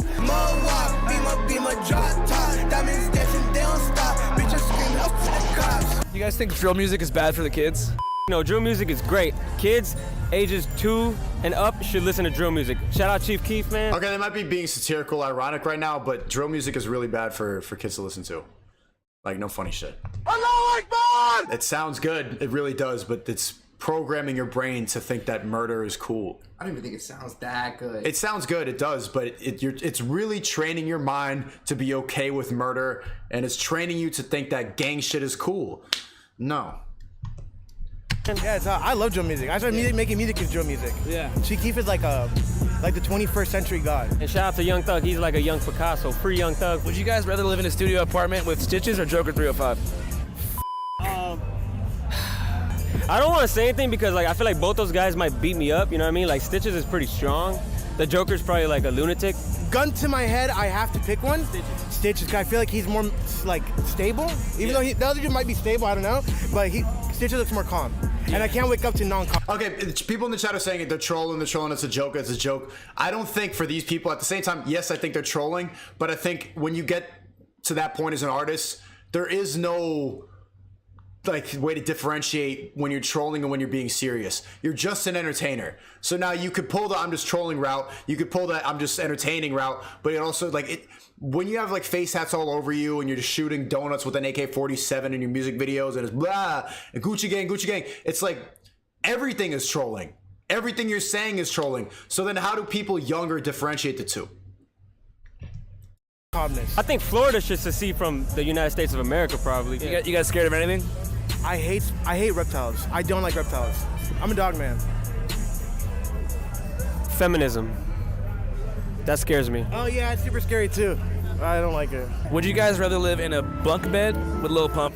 I choose Lil Pump all day. I spent 10 years with Lil Pump. Gucci gang, Gucci gang, Gucci gang, Gucci gang, Gucci gang, Gucci gang, Gucci gang. Lil Pump, I love you, man. People say he fell off. I don't think Lil Pump fell off, bro. That guy's doing crazy ass shit. He's doing crazy shows overseas. Lil Pump hasn't done a tour since 2019 and he couldn't. Like, no disrespect to Lil Pump, but J. Cole had a really great point in 1985. It's just like, this is social media clown behavior. It doesn't last. You saw him tight. What is real will prosper? Recognized him? Yeah, I saw that.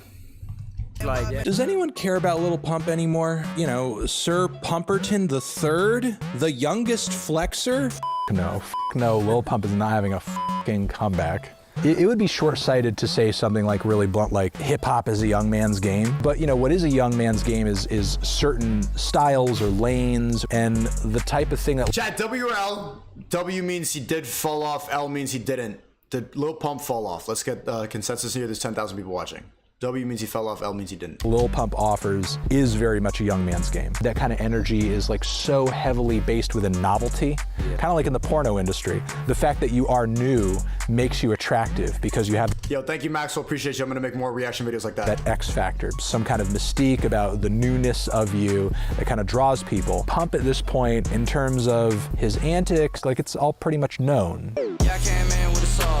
Ooh, yeah, I came in with a saw. Yeah, Posh, they flare red raw. Yeah, they shot flare red raw. Yeah, yeah. Would you rather share a studio apartment with Cass is saying he didn't fall off. Everybody here is saying W, so now I'm gonna do a poll. Answer the poll right now. Did Lil Pump fall off? You said he didn't fall off. When did I say that? You didn't? Oh. You literally just made that up, bro. I didn't know. Really? Those words never came out of my mouth. Oh, Puya did. The guy. Okay. You're both 5'2", so I was getting confused. Yeah, that's where you got confused. Fuck you. Lil Pump or Nav? I'd rather chill with Nav. Really? I think Nav has a very calming energy. You don't think that he would try to kill you? Who is Nav? I guess he's an up-and-coming Toronto rapper with a horrible baby voice that sounds incredibly generic. Tedious, generic, off-brand, lifeless, painfully dumb. Oh, shit. Lyrics, ordinary instrumentals, devoid of anything. Oh, he hit him with the God. Damn.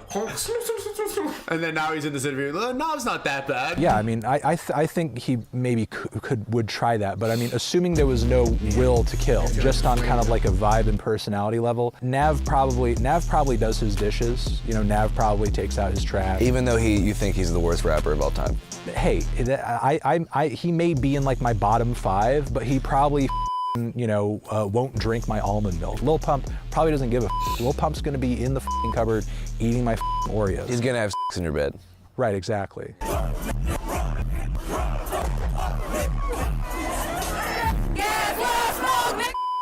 Trippie Redd was fucking lit yesterday, bro. You should have been here for that shit.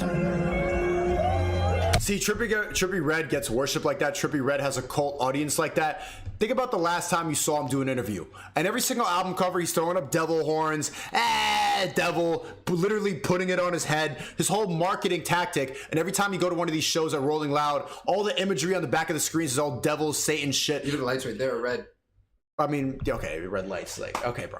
No, but it is. They promote their music with satanic imagery. Think about the last time you saw Trippie Redd do an interview. Think about the last opinion he had. Give me a take that Trippie Redd has on anything. Give me a take that Playboi Carti has. Give me a reason why you worship him. I'm not trying to hate on the music. It does sound good. It does. Like how a cigarette makes you feel good. But there's no substance to it, and it's not good for you. It might even be better though for society as a whole if they don't have takes. Do you really want Trippie Redd to be giving out his takes so people can? Kanye West is my favorite rapper because he's not afraid of having takes. He's an artist, and also he's on news saying George Bush doesn't care about black people. But Kanye West is smart enough to have takes. You think Trippie Redd is here? Well, we should encourage artists to be smarter, not just have this fucking mango vape artists out here with nothing but just giving you quick dopamine rush while they rap about ops and drugs. What is we doing, Chicago? DA got that dope. You gotta get fly just to listen to this. Brand new Glock, Scottie Pippen in the clip, but I ain't Scottie Pippen. I be pippin' on this. Suck ass. Why you listen to the zips? I be fully up with these hoes and I flip them with my clip, man. Vape you. You better smoke a cigarette and get some cancer. Are you afraid of anything? Shit, I'm afraid of my mama. She crazy. Why? She used to whip my ass when I used to go out. My mom used to go look for me when I'd be kicking it with the homies on the block. Yeah, she'd be screaming, "Go inside, nigga!" She used to beat my ass. If you had a time machine, what would you do? Go back in time, go be for Hitler. What would you say to Hitler if you saw him? Nigga, smoke, nigga. Ain't no talking when we see that. You'd probably be like, "What are you saying? What year are you from?" Shit, what year was that popping? Like 1920? I think he was popping between 1935 and 1942. 1933. What year was Hitler popping? Yo, when did Hitler fall off? We'll probably have those big ass Western guns, little revolvers. After you confront him, what's the plan? Shit, we finna take over OTX boys. OTX to take over Nazi Germany? Yeah. Hey, how that sound? OTX taking over Germany. We'll put that in the backwood. Hey, we got the Hitler pack right here.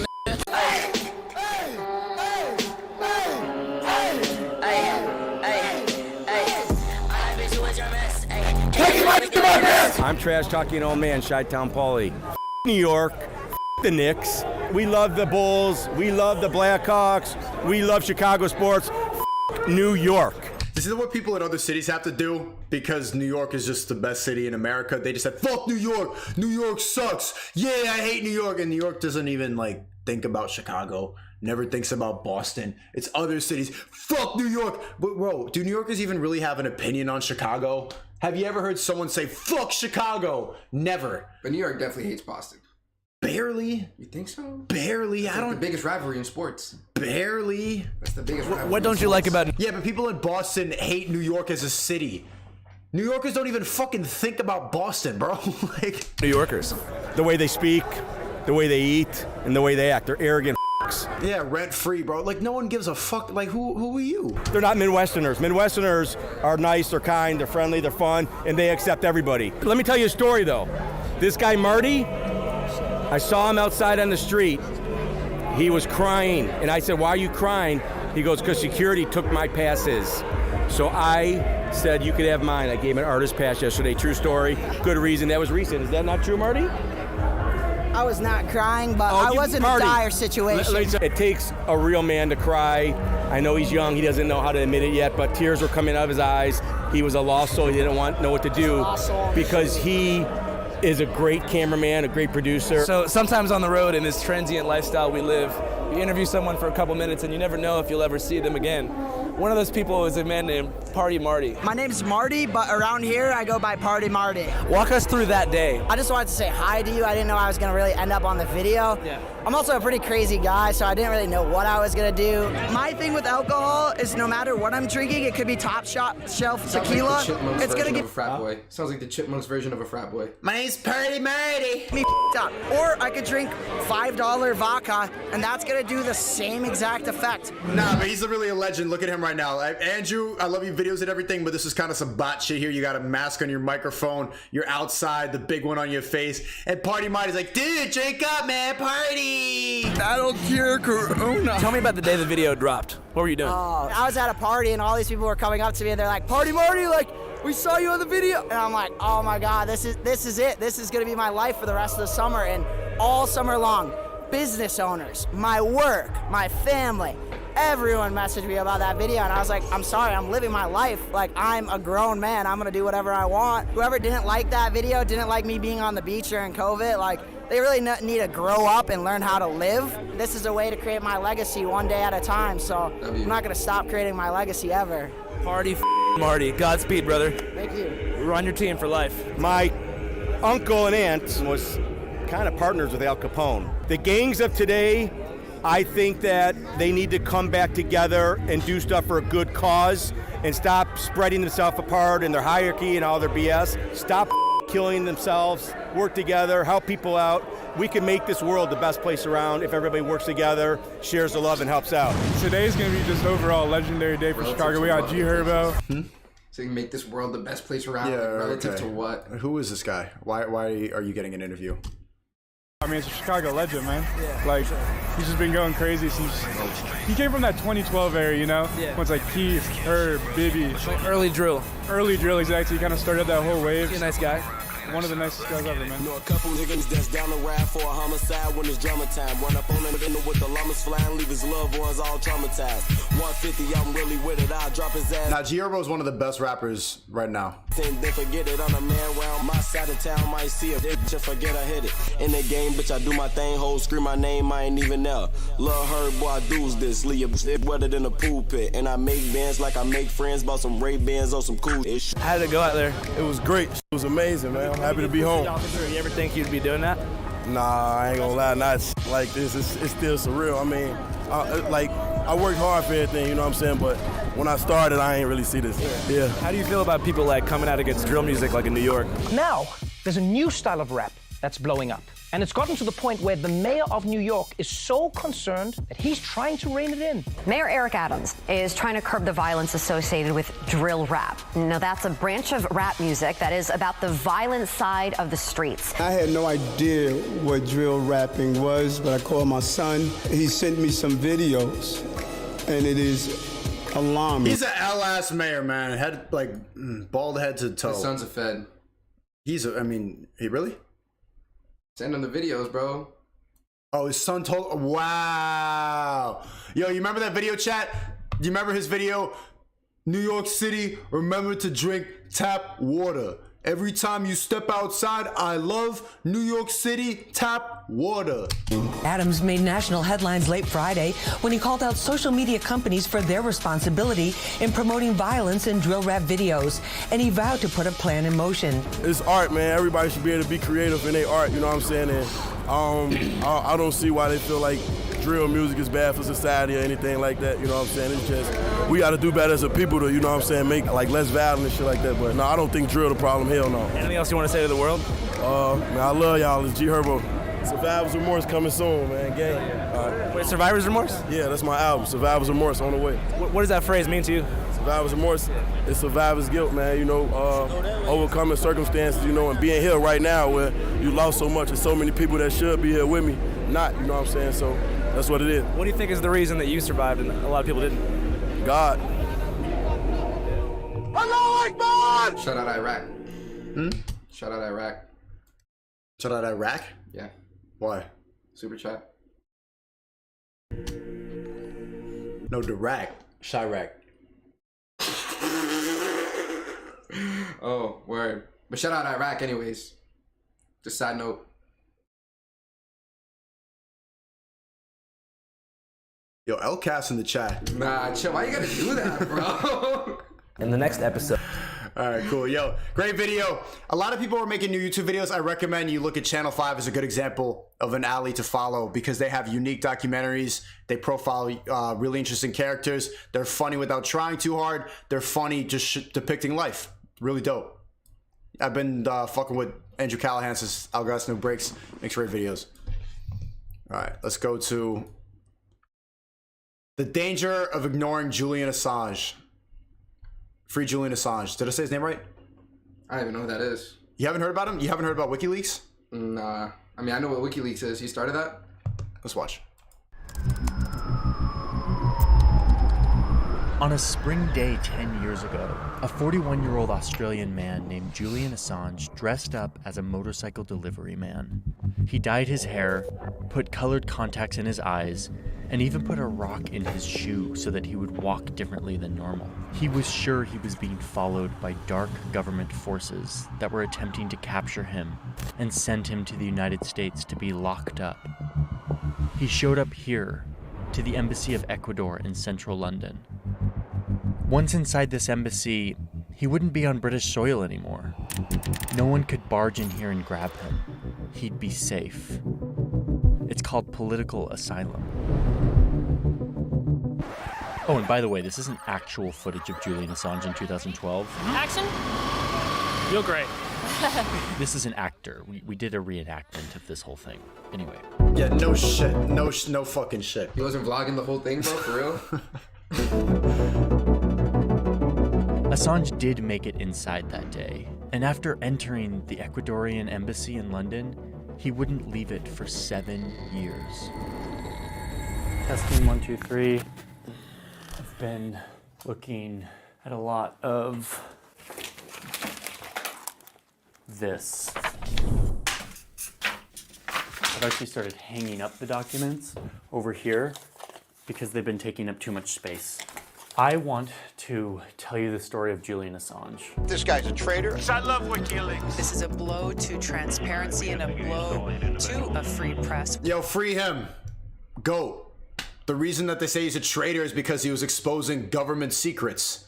Why would anyone call him a traitor? We're the people. The government is not with us. He was trying to reveal valuable information so that we could wake up to the fact that the government is trying to control us beyond what we know. They're actively lying and manipulating, and still, with this out there, people still blindly trust the government. What this story is like an expression of a new kind of power. The power of secrets, of information. An anti-war online organization attacking U.S. policy in Afghanistan. And the reason I'm calling what Julian Assange does power is because the U.S. is trying to lock him up for 175 years because of what he did. He's probably being tortured right now. It's all here in this indictment. They caught him? The most powerful country in the world feels threatened by this man and what he's done. I want to take you through Julian Assange's story, and then to unpack why the United States is trying to lock him up for the rest of his life. And I want to persuade you that no matter what you think of Julian Assange and his conduct and his ethics and his mission, this case should not be ignored. Illegally shoot the son of a... Get Assange to Sweden and hang on to him. Crazy Horse 1-8-5-6 individual with AK-47. You never know what the outcome is, but the truth is always the best place to start. Come on, fire.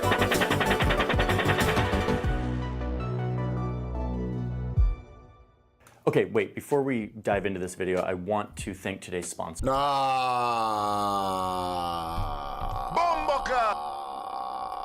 see if it works for your life, makes your life better. NordVPN.com/JohnnyHarris. Thank you, NordVPN, for supporting the videos that I do. Wrong. I really appreciate it. Now let's get back into the story. Okay, let's get up to speed really quickly on who this guy even is and how he ended up trapped in an embassy in London. Julian Assange is an Australian hacker who spent most of his life breaking into computers and getting his hands on information that he wasn't supposed to see, but that he believed the world should see. When he was 35, he built a website where whistleblowers of all kinds could upload sensitive information that he, Julian Assange, on his new website would publish. And the upside of all of this was that these whistleblowers would remain totally anonymous. He claimed that even he wouldn't know who his sources were. So that was 2006. Julian Assange builds WikiLeaks. And soon after, he starts receiving submissions. Like, people start giving him documents that are supposed to be secret, and he starts publishing them. Everything from drone strikes in Yemen, to oil scandals in Peru, to corruption in the Arab world, Tibetan uprisings in China. Leaks like this sort of seem common to us now, but this was like 2007. WikiLeaks was a totally new thing. It was this open source intelligence website acting in the name of no government, with no location, but with this very idealistic vision of making the world's information totally transparent, exposing corruption, exposing government secrets. Understand how far you can push government into doing something that is just by exposing injustice. But WikiLeaks wasn't really noticed until 2010, when something happened that would change everything. In Iraq, there was a 22-year-old American intelligence analyst named Chelsea Manning. Horrified by what she was seeing, she decided to download hundreds of thousands of classified documents from military computers and upload them directly to WikiLeaks. Our top story this morning, the White House blasting the release of over 90,000 U.S. military records. It was the biggest leak in history. And this is the stuff we've been looking through over the past few weeks. Hundreds of thousands of classified documents containing never-before-seen details on how the U.S. conducts its war, its diplomacy, its intelligence. I mean, let me show you some of this stuff. Now, let me just do a quick disclaimer here. Going through these leaks, there is a lot of horrific stuff, stuff I just don't even want to talk about here. I'll go over it kind of in vague terms and let you get to the point, man. Read the rest. But war is horrible, and what these documents reveal is like a detailed version of that. My fellow citizens, at this hour, American and coalition forces are in the early stages of military operations to disarm Iraq, to free its people, and to defend the world from grave danger. In these leaks, we learn about secret raids. We read about scenes of U.S. military people executing Iraqi families. We also get a lot of data. The U.S. military claimed that it wasn't keeping track of deaths in Iraq, but these leaks showed that they actually were, and that the number of casualties, including civilian deaths, was actually way higher than anyone thought before. The leaks also revealed this classified footage that Again, I'm not going to show all of it here or even the worst parts. There's more that keep walking by, and one of them has a weapon. Development, copy White 6. That's a weapon. It shows a U.S. helicopter firing on a group of Iraqis who they thought were insurgents, but was really just a family, including children, walking with 2 Reuters journalists. Hotel 26 is Crazy Horse 18. They were carrying cameras, not guns. Request permission to engage. Come on, let us shoot. And yet in this video, you see them open fire on these people. You know, 3 to engage over. When the state line, let me know when you have it. Or shoot. Light them all up. Come on, fire. Like a Call of Duty game. Yeah, roger. Oh yeah, look at those dead bastards. That's what I say in COD. Nice. Oh, it's their fault for bringing their kids to a battle. That's right. Boomboka! That's right.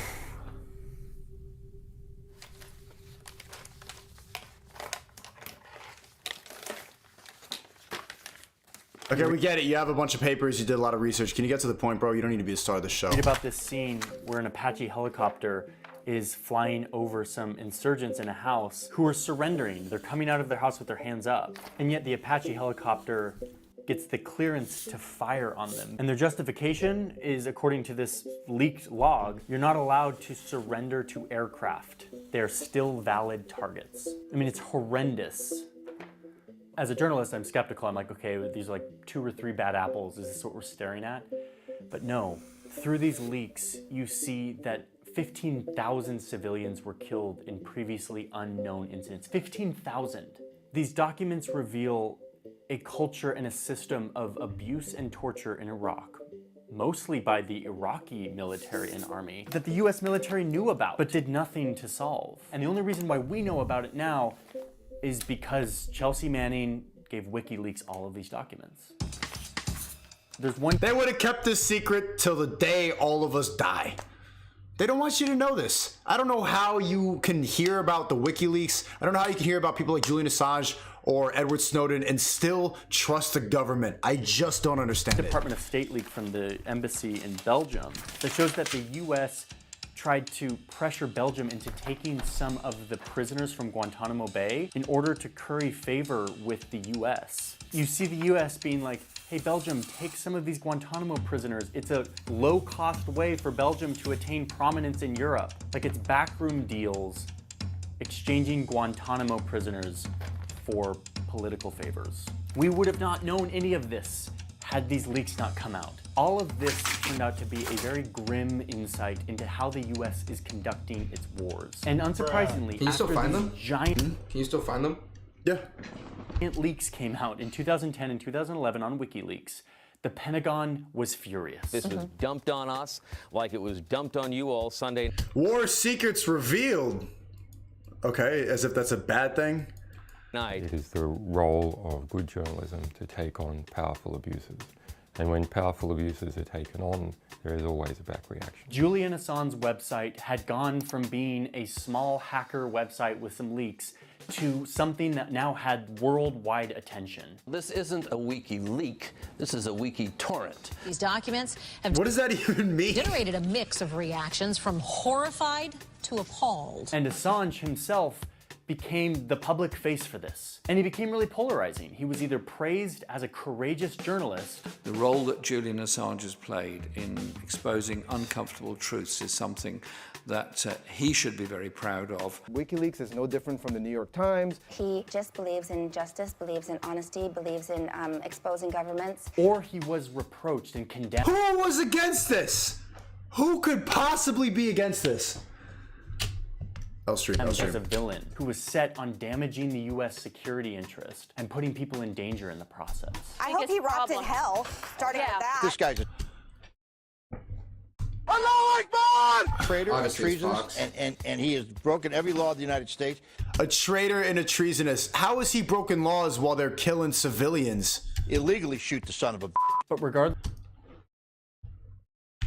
That's wild that you could say that back. Yo, why does he seem like the Daz Games of Fox News? This looks like all the Tate haters. Sounds like him too. Amen that he got banned. It's the same. It's the repeat people. The people who are jealous, people who are part of the system, people who don't want to fight against it, people who want to live and exist in the Matrix will hate the person exposing it. And he has broken every... Chat, this is Daz Games right here. You know what I'm talking about, but... Every law of the United States, illegally shoot the son of a... But regardless of what the public thought about him, the reality is the US government now felt like they were at war with Julian Assange and WikiLeaks. The United States strongly condemns the illegal disclosure of classified information. There have been examples in history in which official conduct has been made public in the name of exposing wrongdoings or misdeeds. This is not one of those cases. And the next Yo, shout out to everybody in this chat who voted for Hillary Clinton, goofy. The next chapter of his life would be spent trying to avoid being sent to the US to face them. And this is why Julian Assange went to the Ecuadorian embassy in London.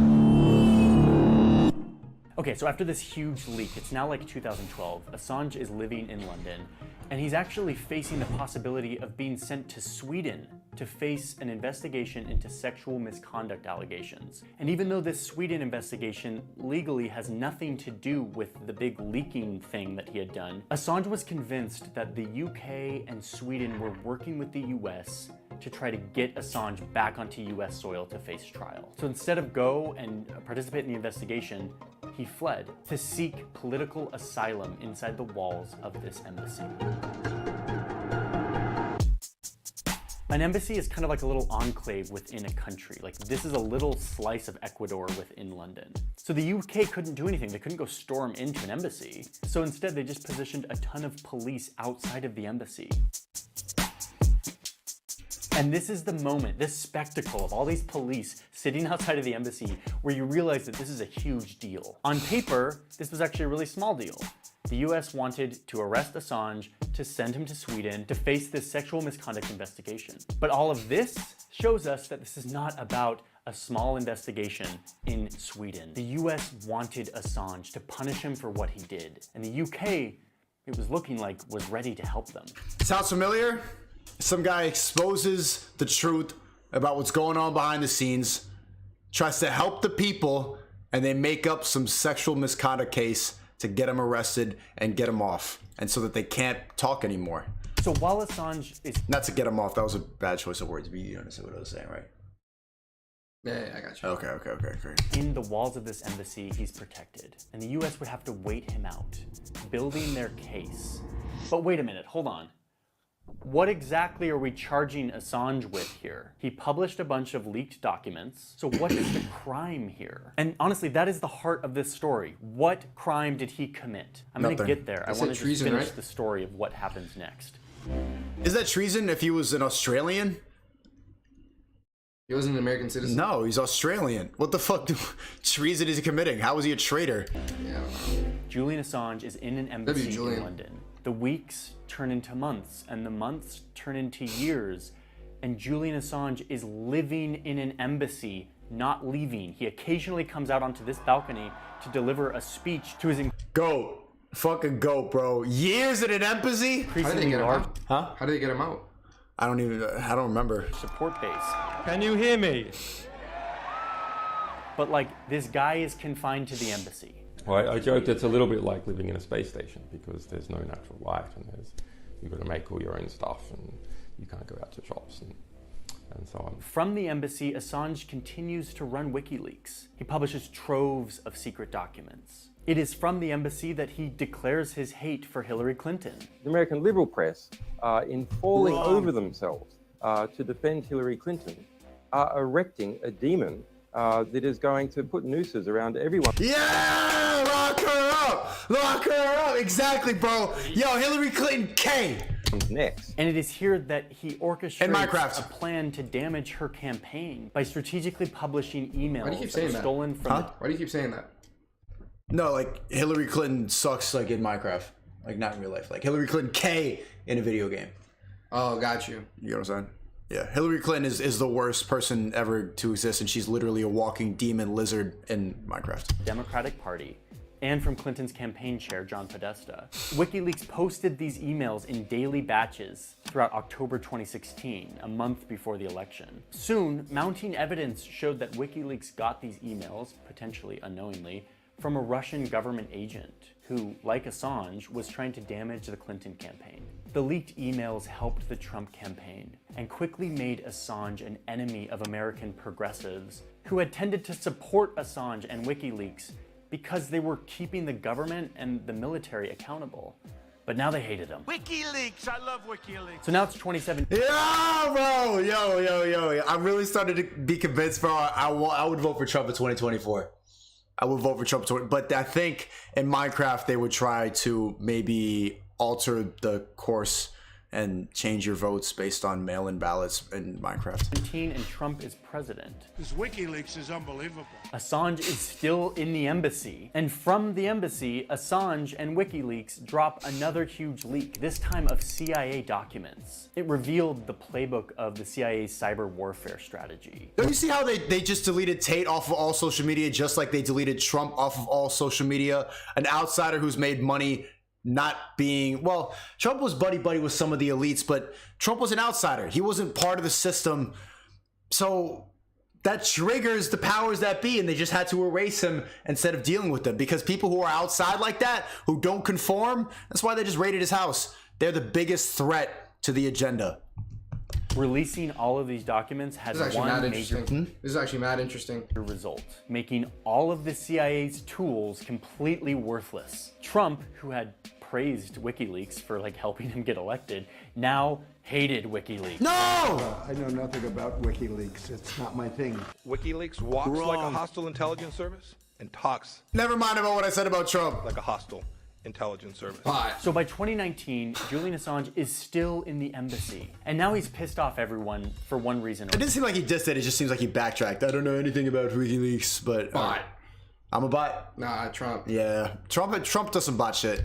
It's at this time that the Trump administration starts to really get serious about how do we get this guy and how do we punish him severely for what he's done. They start upping the ante on their case against Julian Assange. But Assange starts to get really restless in the embassy. I mean, can you blame him? It's been like 7 years. He starts to mistrust his hosts, and in turn, his hosts, the Ecuadorian diplomats, are getting kind of tired of him. His poor hygiene, his habit of playing football in the hallways. Meanwhile, Ecuador's new president— 7 years in there is crazy, bro. Yeah, let the guy play a little football in the hallway. I mean, I understand why he went insane. I understand.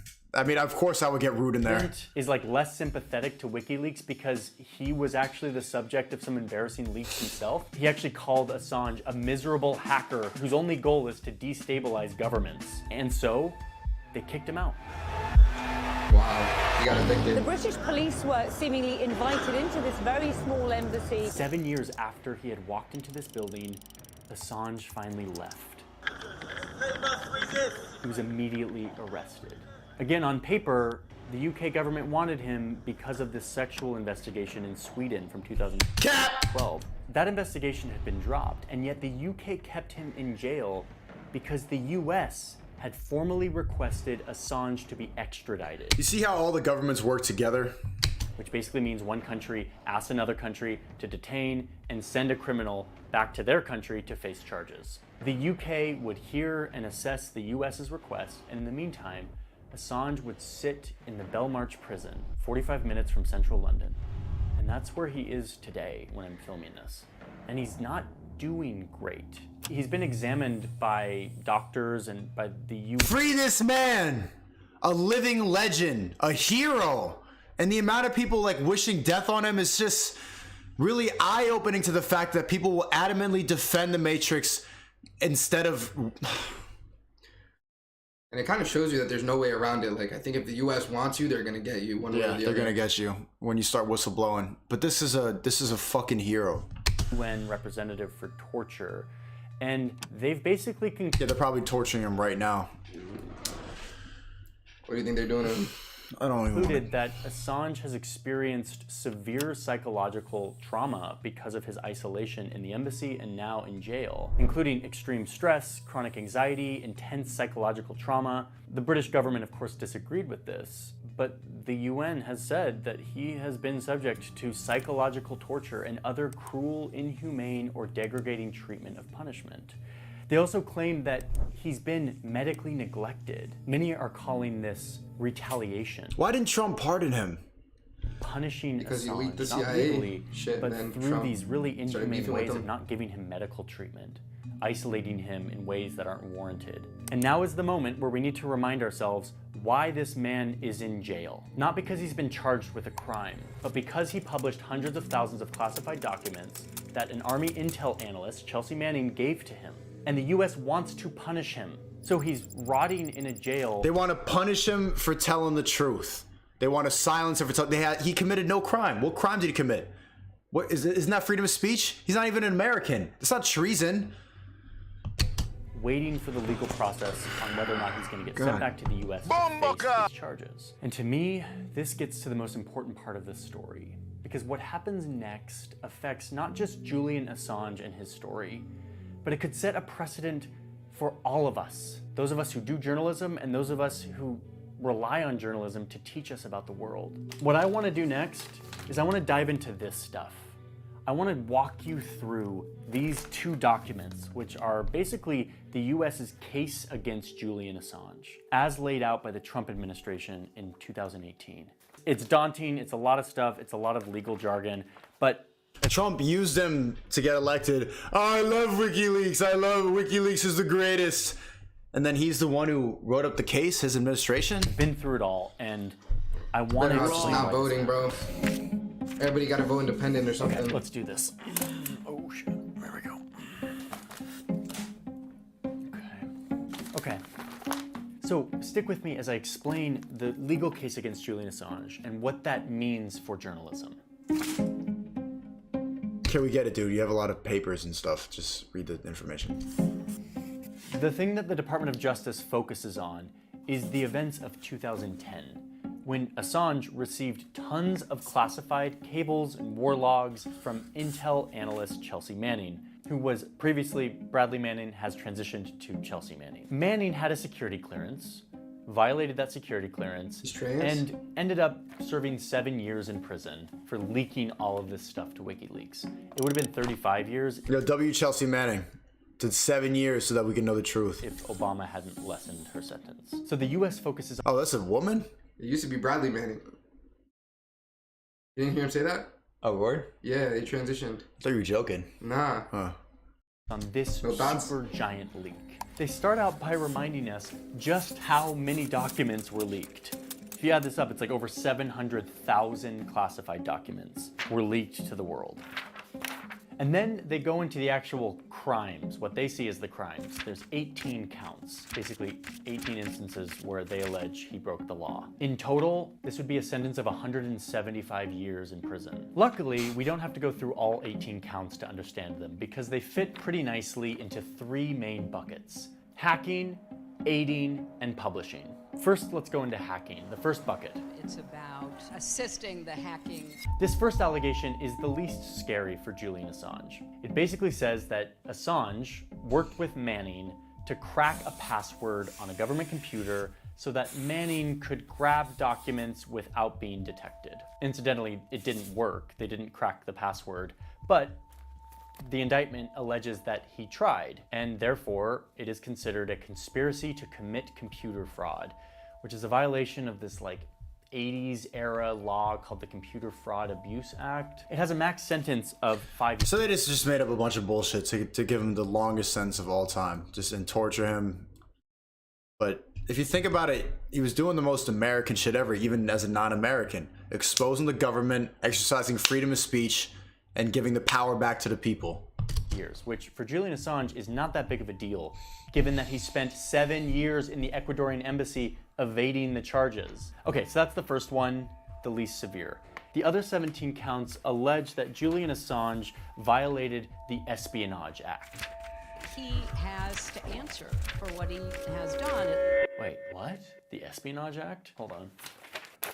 You know I printed it off and read through the Espionage Act. I mean, look at that cool font.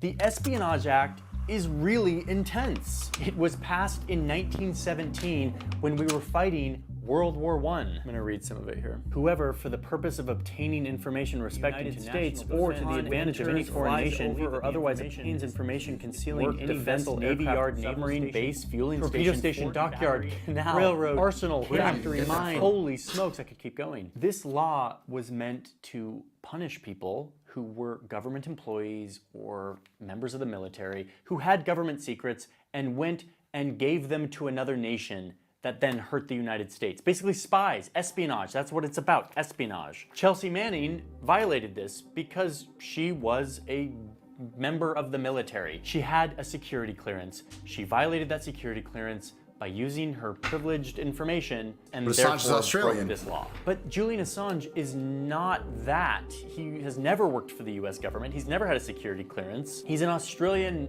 hacker and activist. It is very, very rare that the Espionage Act is used against somebody who is not a government employee, who does not have a security clearance. So what is going on here? How is the US trying to use the Espionage Act against an Australian who didn't leak any information? He published information that was leaked to him.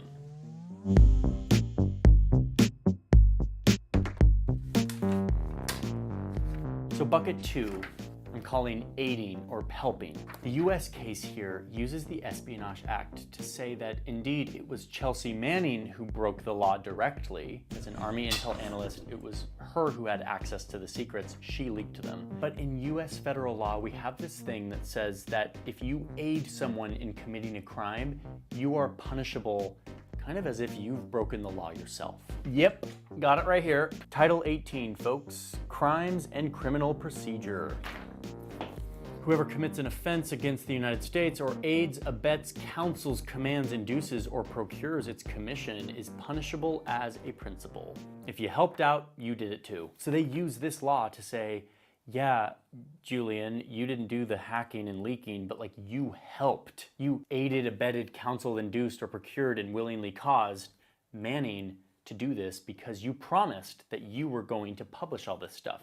So that was sort of like incentivizing Chelsea Manning to do this. And that is why you are being punished under the Espionage Act. Wait, this is a giant deal. This is a big deal. This logical chain that was just created. Assange is being charged with aiding Manning, a convicted spy, because he published the things that the spy gave to him, okay? File that away for a second. Let's get on to the third bucket in here. The third bucket I'm calling publishing. Counts 15 through 17. And let's just read directly straight here from the indictment. The government says that Assange, having unauthorized possession of all of these reports from Afghanistan and Iraq and the State Department, etc., which again, he had sort of induced Manning to give to him, they then specifically allege that the crime here is that having all of these documents, he then communicated those documents to the world by publishing them on the internet. Whoa. The crime is publishing. That's the crime. Counts 15 through 17 are that he published something. Just posting stuff on the internet. It's just crazy, bro. W. Julian. Great take. You like that one? That was good. Turban. Okay, we're done with the legal talk here. Let's talk about what this means. Back to our three buckets here. The first one is the least scary to me. Did Assange try to help Manning hack a password so that he could remain anonymous? Maybe. The facts aren't super robust here, but whatever. If there is evidence for that and he gets convicted, that's 5 years in prison. Okay. It's these other two buckets that use the Espionage Act that say that Assange was aiding Manning because he promised to publish the documents. And then he went further and committed 3 more crimes by actually publishing them to all the world on the internet. Let me explain something about journalism really quick. New York Times article about Iran, doesn't matter, whatever. When you read the international section or the politics section of any big newspaper, you will see quotes from officials inside the government or diplomats or whatever who request to remain anonymous, quote, because of the sensitivity of the subject. What this means is some government official talked to the reporter at the New York Times and said, hey, I kind of want to remain anonymous because I'm not really supposed to be talking to you about this, but I think the information that I'm giving you is for the public interest, and so I'm going to do it anyway. please don't reveal my name. And the New York Times is like, okay, cool. And they publish it. That happens every single day, all of the time. That is one of the most important aspects of journalism, is that a journalist can have a source who feels protected because they can remain anonymous, even if they talk. Basically, freedom of speech is dead. I can summarize the last 6 minutes of this video. 4 minutes. About sensitive or classified information. Why? Because in our society, we value the flow of important information. In chat, there's people donating right now. This guy said, this dude sent me $50 so I can get in touch with them. I don't really care what you have to say. I have a tier on my Patreon where you can like pay for a one-on-one call, but just because you send me money doesn't mean that I'm entitled to talk to you. For the public, even if the government has deemed it to be classified. So according to the indictment from the Department of Justice, any New York Times article that is quoting a government official who's talking about classified information, if the New York Times publishes that, espionage. I mean, that's what they're saying here. In fact, tons of the leaks that WikiLeaks published in 2010 and 2011 were also published by Der Spiegel or the New York Times or the Guardian. Oh wait, but Julian Assange isn't a journalist. He's not like the New York Times reporter. Those are like technically legitimate journalists. No. Journalist is not a legally defined status. Journalists don't enjoy some upgraded version of free speech. All journalism takes place within the free speech laws that all of us enjoy. Oh, and I don't really— No, we don't. We don't all enjoy freedom of speech laws. I need to say this, but those laws, those protections are really, really— Apparently from what they're saying in the chat, Chelsea Manning, or what's her name, Chelsea Manning? Was on an L3L3 podcast. Yeah, she got out before Julian Assange did. She's the one who actually stole the shit. Yeah, he got in trouble for publishing it. Maybe she turned trans and sold to the government. That's definitely, I mean, she was on L3L3. You see what I'm saying? Free speech is what keeps our society transparent. It keeps our government accountable. It is important. And it is rare. It's a new thing. Like, being able to hold governments accountable is like kind of a brand new thing. What the fuck?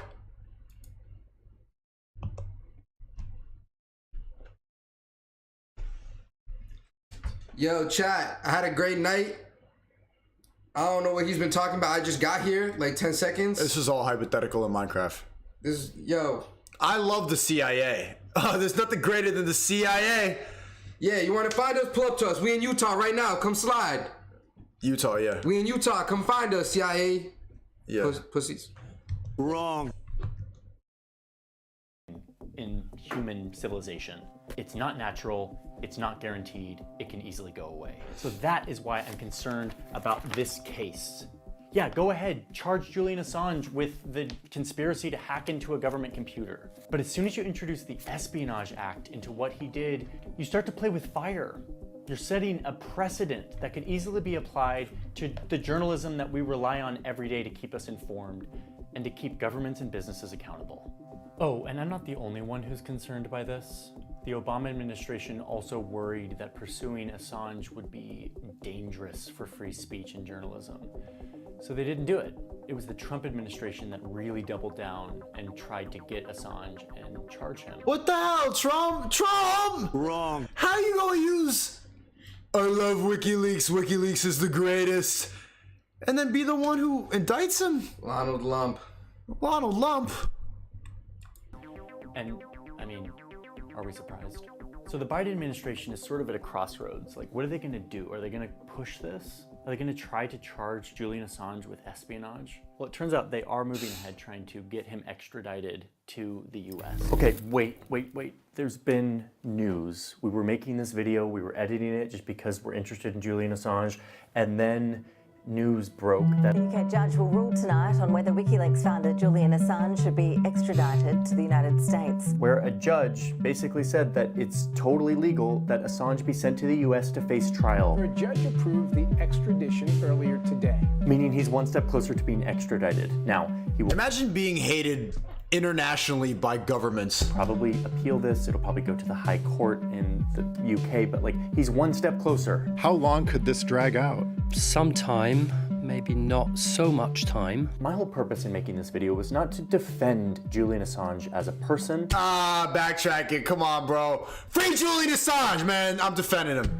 in Minecraft. Or even WikiLeaks as an organization. That's not the point. You can make up your mind on that. The thing that I hope I've persuaded you, though, is that Julian Assange's legal case has ramifications for all of us. If he's sent to the US and he's convicted under the Espionage Act, that will have major ramifications on the future of journalism. I hope that is clear now. So, over the coming weeks and months, this case will play out, and you know that I will be paying attention to it, and my hope is that you will be too.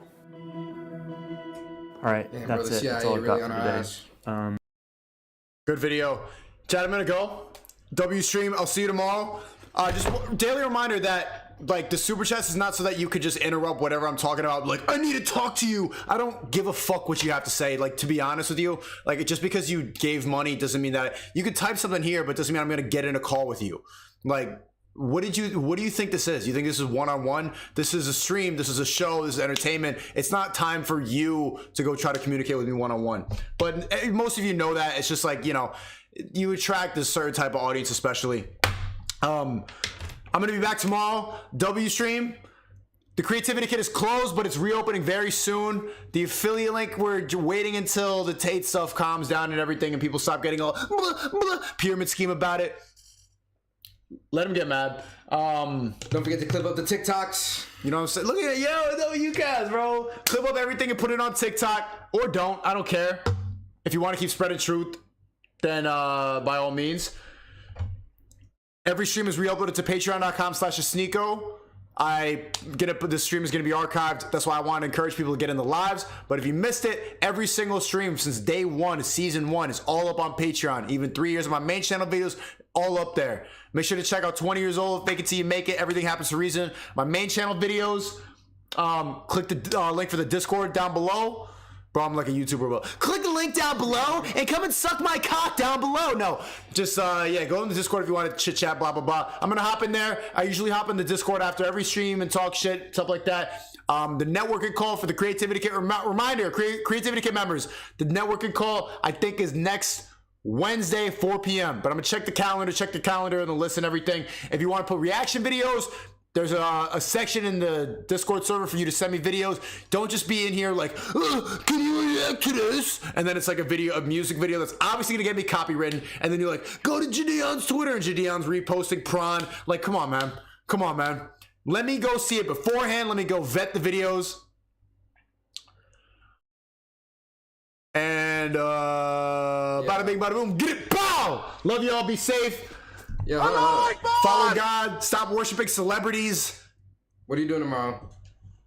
What? You have anything? You busy? What? Final Kind of Quality podcast. Let's get out the way. Shit, yeah, moving pretty soon. Cass got a channel. Just look up Cass, C-A-S. Yeah, vlog with this kid and Adam 22 Saturday, which is technically tomorrow. Go run that up. That was a very unconvincing plug. I'm not gonna lie. Yeah, no. You know how you say you're like, yeah. Run that up. It's like I'm already. I don't want to seem thirsty and like I don't. Well, just tell people, yeah, go check out my channel. In the street, if you see me with a bitch, pretend like I'm famous. Like, yo, Cass, I watch all your videos. Then go home, watch all the videos, subscribe, send it to your sister so I can go on a date with her, and it could be a vicious cycle of me just bagging hoes because I'm acting like I'm famous. Yo, Cass needs to find God, but yeah, he has got a channel. We're gonna do one more final podcast. WCM, I'll see you tomorrow. Make sure, I want to get some really good reaction videos for tomorrow. So think about what would be good for me to react to. The videos are getting better, not gonna lie, but don't just be in here super chat and say, react to this, react. Go to my Discord down below. I'm gonna be in there later tonight after I eat my tacos. Like, not trying to be a pun, you understand what I'm saying. Peace out, sleep well. I love you. Get it, pow! Get it, pow! What the fuck, man? Is that the CIA? See, hey, don't come for me, bro. I don't even fuck with Julian Assange like that. I was actually born a girl, bro. I'm on L3 next week. Come find me. I'm with you guys. I'm Brett Cooper. I miss you, baby. Brett Cooper. Come on, baby. Come on, stop playing, man. Brett, man. You know about this cream soda. Good night, y'all.